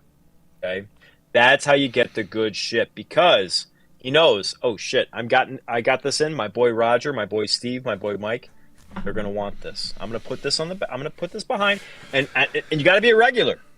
Okay, you gotta come back every Friday. Okay, you gotta come back every Friday, and then when he's like, Mike's here, my boy Mikey's here. All right, Mikey's here. Mike, I pulled something a little behind for you. Okay, you might like this. You might like this, and you pull it out. And what do you know? It's E.H. Taylor single barrel. Holy shit. And guess what? I'll give it to you at state minimum price. Oh. That's what you do, okay? You got to separate yourself from the chaff. You really do. It's investment. It's a dog-eat-dog world out there, baby. It's a dog-eat-dog world. You goddamn right. If you want to get the good shit, you got to work for it. Okay, you got to work for it. You got to buy the shit that he's offering. You got to get Casamigos. Oh, you got the Casamigo. All right, I don't really like tequila, but whatever. All right, fine. Oh, you got the special tequila. You got the Tito's with. Fuck, you got the tequila, a Bombay store pick Tito's gin special. Oh. Yeah, you got the Tito's with the special shot glass in the bag. Okay, all right, I'll buy that happy horse shit. Whatever. Okay, fine. But at some point, he's gonna get the shit that you want. He's gonna remember you. He's going to remember you. That's how you work it. That's my piece of advice. I'm going to go piss. Let him go piss. Mike. I'm going to go piss. Mike, you all right there? Your advice is to just take some donations, right? I've drank in quite some time. Well, let's let Mike relax here, and so the funny thing is where I live is completely the opposite of what Mr. Esquire just told you, because I spent a step down there. There's no favoritism where I live.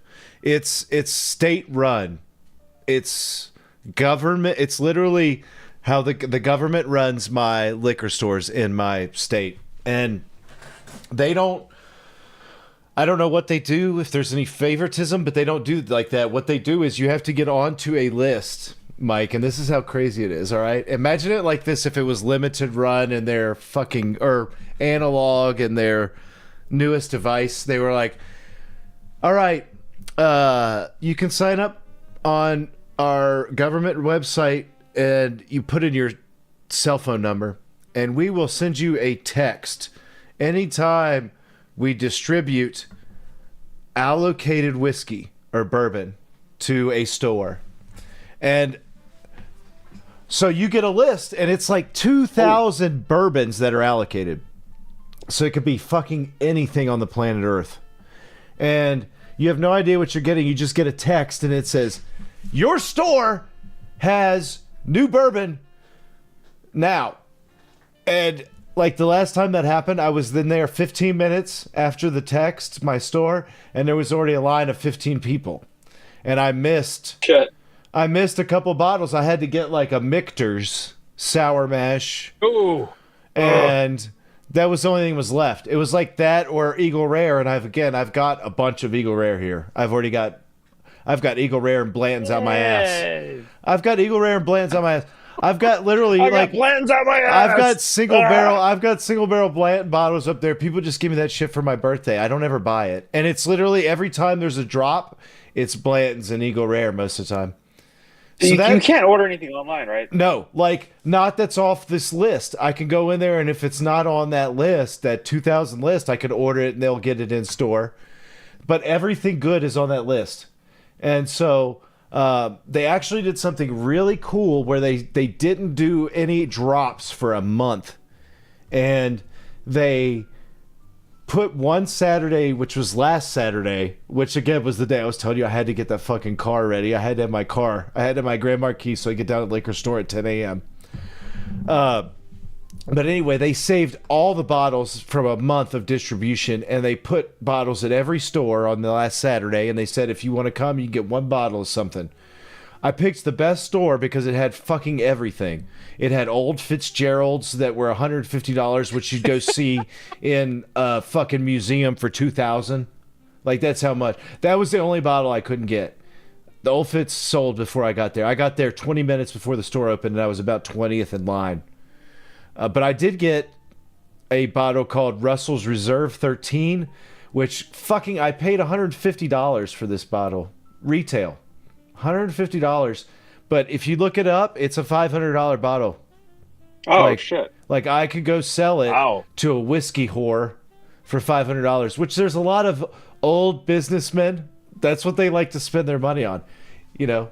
Like we're all collecting games. They're collecting fucking bottles of bourbon. Like this. Like this is one. It's like this is stupid Jack Daniels that people can't get. Some states this will go for $300. It's just... Oh, you're going to sell that thing. How far is it for you to get Wait a minute. What is it? Is that Gentleman Jack? What is that, No, Steve? this is beyond Gentleman Jack. This is Jack Daniels. Okay. Single barrel proof rye. Well, the rye what have we determined? The rye is more expensive than the regular. But I can get the regular too. Rye's for pussies. This cost me $70. I put 70 on this. That's the highest. Well, not the highest. I just said I put 150 on them. That's a problem. All right, hold on. I'm going to derail this because the chat is there. Believe it or not, despite the fact that it is 2:45 Eastern, there's still 50 people in this fucking thing. We have people asking Mike Chi a lot of really good questions. Yeah, let's go back to the questions. Let's go back to the questions, okay? In the RetroTINK 4K, will there be all the dev/signal info details you show in the tweets? I don't know what that means. So I think there's the fellow's referring to all the debug screens, and yep, they'll all be there. So yeah. I think there's debug screens that just shows messages that the system's outputting, and then there's like these screens that analyze the signal. Got actually pretty detailed signal analyzers for both component video, RGB, YPPR, as well as the HDMI, and that's all going to be there. Hold on, I gotta find the remote. God damn it! Hold on. I thought Roger. I looked up and I thought Roger just like passed out live. Yeah, well, you know, I'm trying to find my 4K remote. God damn it! But hey, I can't. All right, while he's looking, it's fine. I can't find it. Look for your remote. Okay. I've got some good things here I could talk with Mike about. Can you tell me a little bit about the inspiration of the actual design of the product? Was there anything, or was it like I'm gonna find the remote? Let him go look for the remote. But like, I know you had. I mean, I really liked the physical design of the 5K, 5X. Why am I saying 5K? Because I've had too much whiskey. But when you went up to the 4K, I noticed like on the print files and everything, you did the little like different color insert on there, and It looked like you're trying. I mean, what's your ideas for like the architecture out aesthetics kind of the idea of the device? I'm afraid the answer is going to be really lame. I got the industrial designer that we use at work to do this. My only instructions were, I suck at this. Please do not make this look like crap. That was it. No, but you know what though? Mike had a huge hard-on for that sliding door. I think for that's the cool. Composite Nest video. I think it's cool too. Yeah, I really wanted to Mike, copy the Sony idea with Right. Well, I Yeah. mean, the Sony one drops down, right? But this one slides. That's better. No. That's not going to break off. The Sony ones break off. No. all the Yeah, time. that pisses me off. That really pisses me off when you find a TV with that stupid See? slider, that stupid door broken. So you do have some thought to the design. But it literally has No. a good. I mean, I'm not trying to bullshit you. It has a great design to it. Oh, thank you. I thought It you does. put No, like it's a gorgeous. shit ton It's of gorgeous. more than that. But I love that you didn't have to. No, Yeah. Mike, there was like, I don't know, the one you sent me, Mike. There was like, I don't know, maybe two dozen designs, and the one I knew it. Mike's favorites were the ones that had the sliding door for the Composite Nest video on the front. So what about that? Like what can you say about composite video? Like what's the biggest challenges when you're making a product that's trying to? I think that's got to be the wildest thing to me, Mike. Going from composite video up to a modern 4K display. Can you explain that a little bit? Yeah, I mean, the problem is that composite just looks like shit. I mean, it is what it is, right? I think I think the key is you really have to paper it over with some heavy scanline effects and some blurring. The problem that a lot of just plugging into these AV to HDMI, they're actually not bad. They have a 3D comb, and they can do inverse telecine. That for $10, quite a lot of power. But they try to do a lot of artificial sharpening, which just doesn't work on games. I think the key is really you just have to dial all that artificial sharpening back down, and then layer on the CRT emulation. Then you finally get something that you can actually work with. Well, I wonder about that because there's so many comb filters and things that come from devices right on their own. That's like everything's like, oh, congratulations, you got this composite outputting device and it comes with this amazing comb filter feature. And I mean, all that's got to be dealt with, right? Yeah, I mean, Smoke and I were talking about this not that long ago, just a day or two ago, about comb filters built in these old LaserDisc players, and he's like, well, what should I do? Should I get one with a comb filter and output S video from the LaserDisc, or just output composite? I'm like, probably just output composite and let the one. You're not going to get any notice.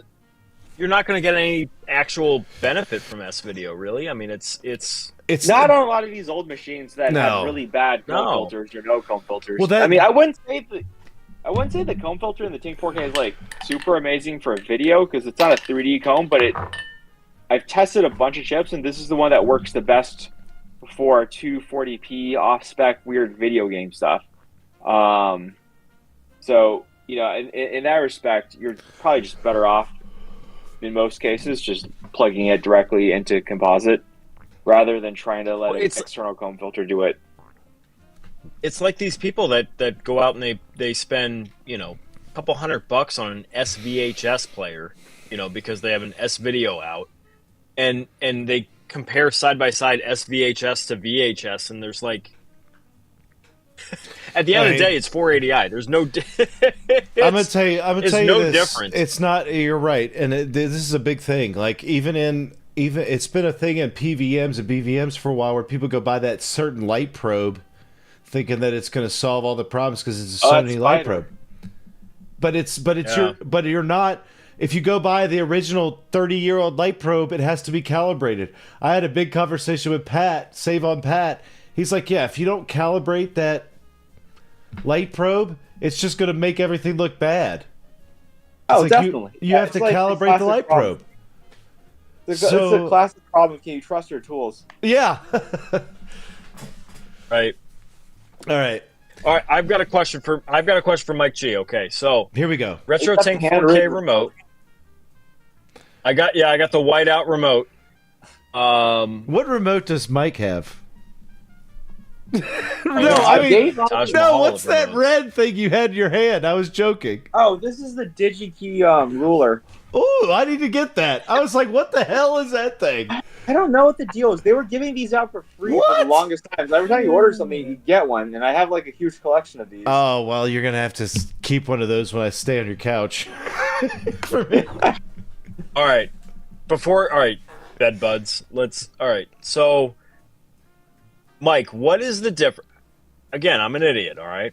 So, what is the difference from me just selecting auto phase on the RetroTINK 4K versus selecting an optimal profile that someone like Firebrand X has programmed? Well, you got to do both. So, Firebrand X and Wobbling Pixels and a few others spend a lot of time making profiles. Yeah, Wobbling Pixels too. Yeah, credit to him. So they set the sample rate correctly, but you can set the sample rate, but depending on your console, your cable, if you're going through a switch, that's going to change the phase. So the way it works is you load up, let's say, Firebrand X's SNES profile, and then the first time you load it up, you hit auto phase. It recalibrates the phase for your console because Firebrand calibrated for his, which is different. And then you hit the auto gain button, and that calibrates the RGB levels. So you've calibrated profiles, which has the right sampling parameters, and then you calibrate the gain and phase for your system, and then you save the profile again to overwrite the old settings. Then from there on, you're good. Steve, this thing is fucking magic. All right. Magic. I know that. I can tell. I'm telling you. I don't understand. I'm telling you. And then you know what I do? I put it up to a 10x scale. It's awesome. Let me ask you the most important question maybe of the night, Mike. And it's only been 2 hours for me to finally come up with this one. Have you hooked this 2 hours, 20 minutes. Have you who's hooked this? Like what what have you hooked up this 4K like and output to like a CRT? Is it doing anything amazing outputting to a CRT? You mean can it output to a CRT? Like what? Yes. Like I literally watched a guy today, Marco. Shout out to Marco Retro, who's like, I'm downscaling all my shit now through the 5K. Oh, this guy. 5X, right? These guys. And I'm like, okay, well, what are they going to try to downscale or do whatever through the 4K? If you set up so here's one thing. So if you set up a custom mode line, you can output 240p. It's not really well suited for downscaling is actually harder than upscaling, much harder. That's what I've wondered.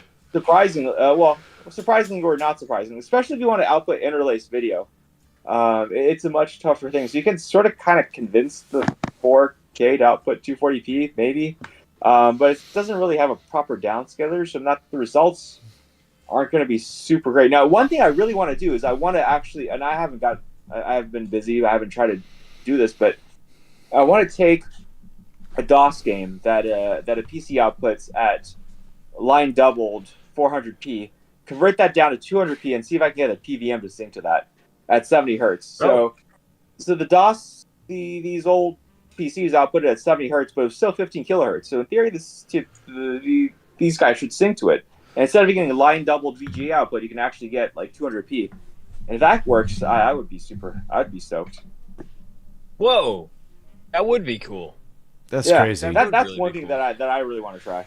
But I think that like I just wonder like once your product's out for a year or so, what are the crazy people going to be trying to do with it?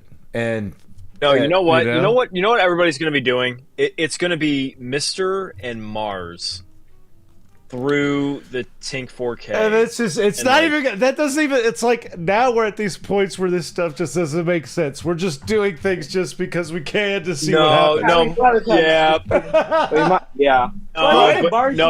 supposed to have a 4K output natively, so I think it's going to be Mars is going to have 4K output natively. Yeah, that's what they said on their marketing copy, is that it has a 4K. I tell Roger, this machine's going to cost $900. I'm surprised if it doesn't. Well, so I gotta $700. I gotta. These guys want me to videos of their stuff. They like what I do with CRT, so they want me to do, CRT captures of their stuff. And I'm excited about it. I'm the emulation is for quitters guy, right? But honestly, this Mars thing, it's gonna fucking change everything. Like, honestly, they're talking Naomi, right? They're talking all of these midway boards that you cannot do with Mister at all. They're gonna do everything. They're gonna do Saturn. They're gonna do N64, PS1. This is gonna be the end all, be all of emulation. Run that shit through the 4K, so the FPGA can actually, process the consoles. Let the 4K do the heavy lifting with scaling. Oh, that's gonna be this. That's the setup, man. That's gonna be the setup when this finally drops. And they've got a good team. Like they've got the Harlem Globetrotters of developers on this thing.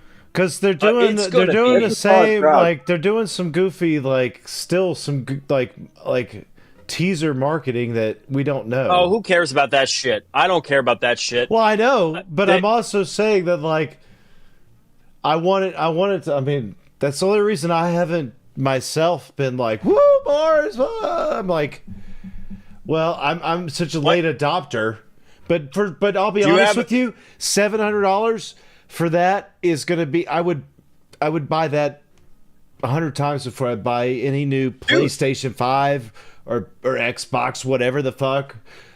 I'm not think of a buying. Mister. Well, I already have the think Mister. of a Mister. Yeah. Well, I understand that, but you get the DE10. Well, you get the RAM expansion. Did you hear me? I said I would buy it. No, I understand that, but I'm just saying if you price out a Mister with the additional RAM, the DE10 like Nano, $600. You're at $600 right there, right? And that's right. before you start getting into snack adapters and the controllers and all that shit. I mean, you've got a fully encased enclosure. You've got the snack adapters with the controller inputs, so you can use your original controllers. But there's gonna be adapters and things, accessories for that, I believe, also, right? I mean, we can't. What they showed was really cool. They showed like awesome with that interchangeable plate for the controllers.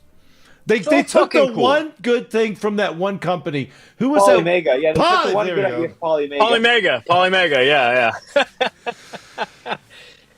No, it's cool. I can't wait for this Project Mars. Mike, do any of the developers have a tester? Have a prototype of the Tink 4K?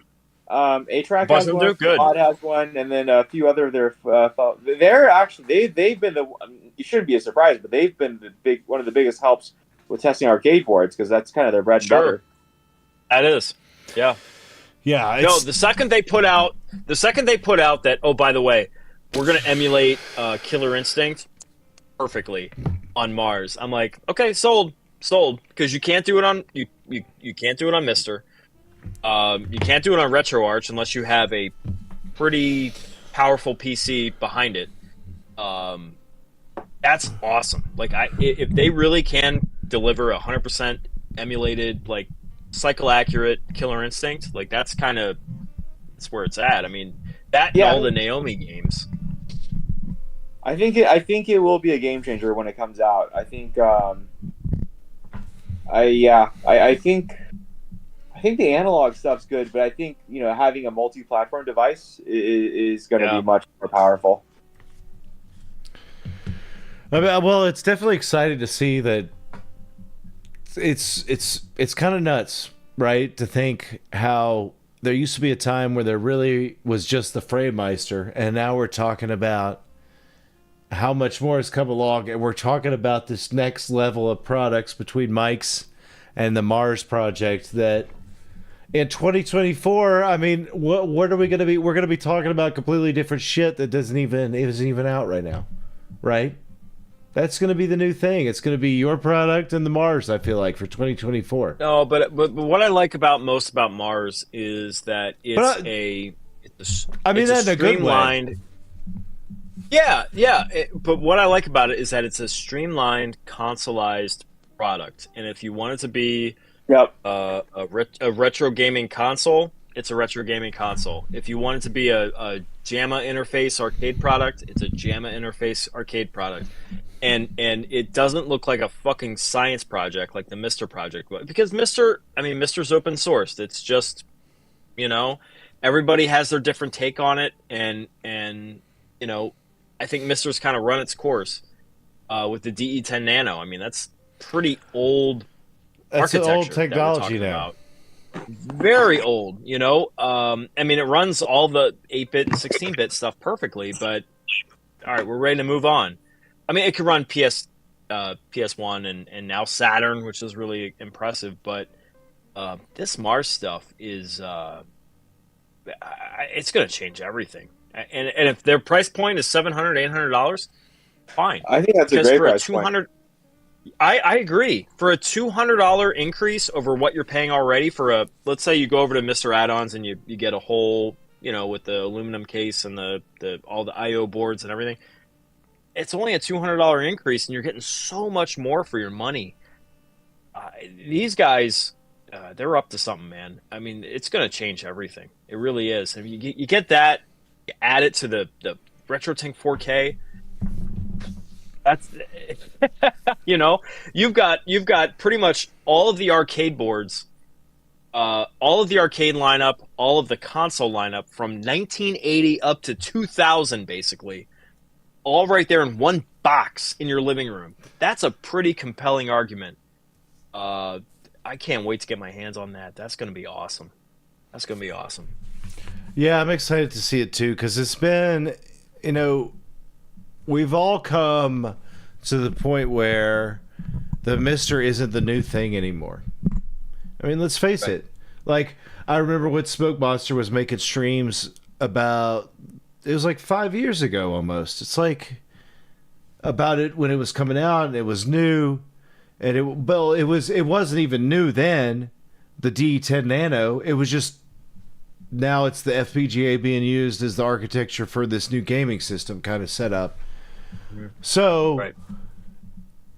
That's not old. That's more established, and we've literally reached almost the end point here where we can't make this product do more, and so we need something else to take over.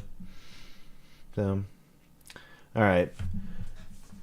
I'm surprised that Mike's the man yawning on the West Coast. Because it's only 2:33 here for me. You know, Mike. one thing that's I don't know what happened. I'm actually kind of frustrated. Is like over the past like 3 or 4 years, my energy level just kind of went up. Well, oh, well, you've been busy, Mike. You know, it happens. Yeah, but I'm like, I just can't do it the way I used to. I'm actually really frustrated. Listen, I asked you this question 2 months ago. I'll ask you this question again. Now that you're on like the eve of the 4K launch, how much closer are you to just making RetroTINK full time? You know, you told me you were 50-50 a couple months ago. Where are you at now? I mean, I'd still say officially I'm 50-50. I've really tried to just dial back my involvement at work. Yeah. And I think, you know, it's. I think we might have even talked about this because I think my memory's not the way it used to be, but you know, a lot of people kind of change their jobs after 5 years, 10 years, whatever, right? I think I got to the point in my life where I really need to change, and you know, obviously, there's a lot of benefits to being a business owner, but the downside, of course, and you probably know it as well, is that you know, being kind of the principal means you're tied down to your operation. But I mean, I've tried to kind of really dial back my involvement as much as I can. And I think so far it's worked out. I mean, who knows? It could all just backfire on me. We'll see. We'll see. But yeah, I mean, I mean, yeah. You know, but your next chapter, I mean, you're just hitting the surface of what the 4K is capable of, right? I mean, I remember the early days of the 5X, and the 5X on launch day is a you know, it's not even close to what it is today. You know, it's not fair to compare that product. It's almost like saying the Mister when it came out.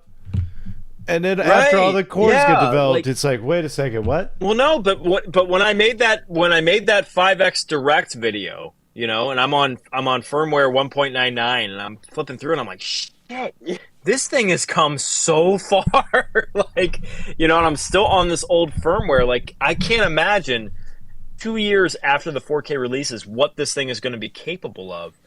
You know,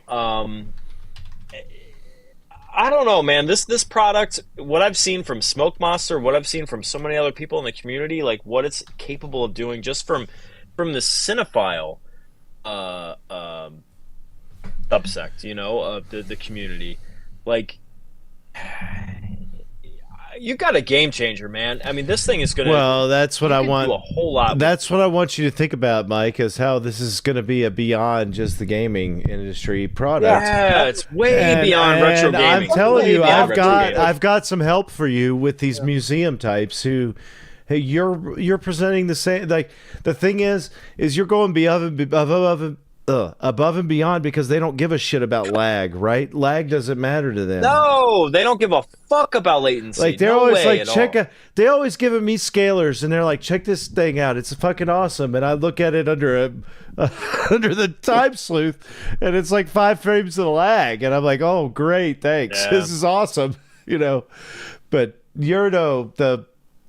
all this stuff, and then hopefully.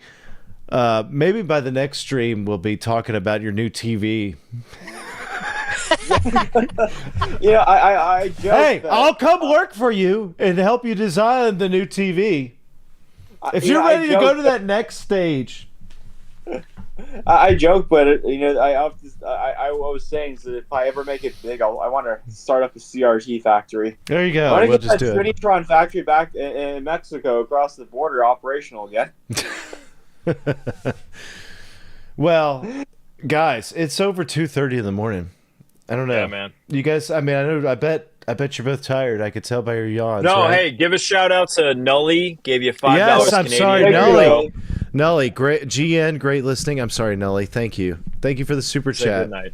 There you go. Good night. No, yeah, I'm ready for bed. I'm sure. And yeah, and apologies to Mike for, you know, everything. No worries, dude. Don't worry about it. Apologies to Mike. Thank you, everybody, for coming in. And well, thank you. I'll stay with everybody for a second. But yeah, if you guys want to jump off, thank you so much for being here tonight. Thank you, everybody. Thank you so much, Mike. Thank you. Oh, thank you. Thank you, Roger. I'll see both you guys very soon. We all will talk soon. Hey, you guys have a great night. I'm going to close you guys out. And I'll see you next time, all right? You going to say bye? Fine. Thank you, everyone. Thank you. Bye, everyone. Have a nice weekend. Bye now. Thanks, guys. All right, guys. I'm still here with you for a second. Thank you so much for being here tonight. This was a great, awesome show. What a fun show to have Mike here and to have breaking news here. He's got his FPGAs hopefully in. And I mean, it sounds like he's going to be on course for a 4K delivery before Christmas, so Santa Claus will come early for everybody. Again, thank you so much. If you want to go back and listen to the whole show. It's been a great time. I thank you all for coming in tonight to RetroTINK's After Dark Special Edition. I will see you all Monday. I have another special guest, my friend Zez Retro. We'll be getting together for an good old new live edition of the Cathode Ray podcast here Monday, 11 a.m. Eastern Time. But you can always watch these on playback on our playlist or just subscribe to the channel at RetroTINK. And I will see you all next time with some more retro content.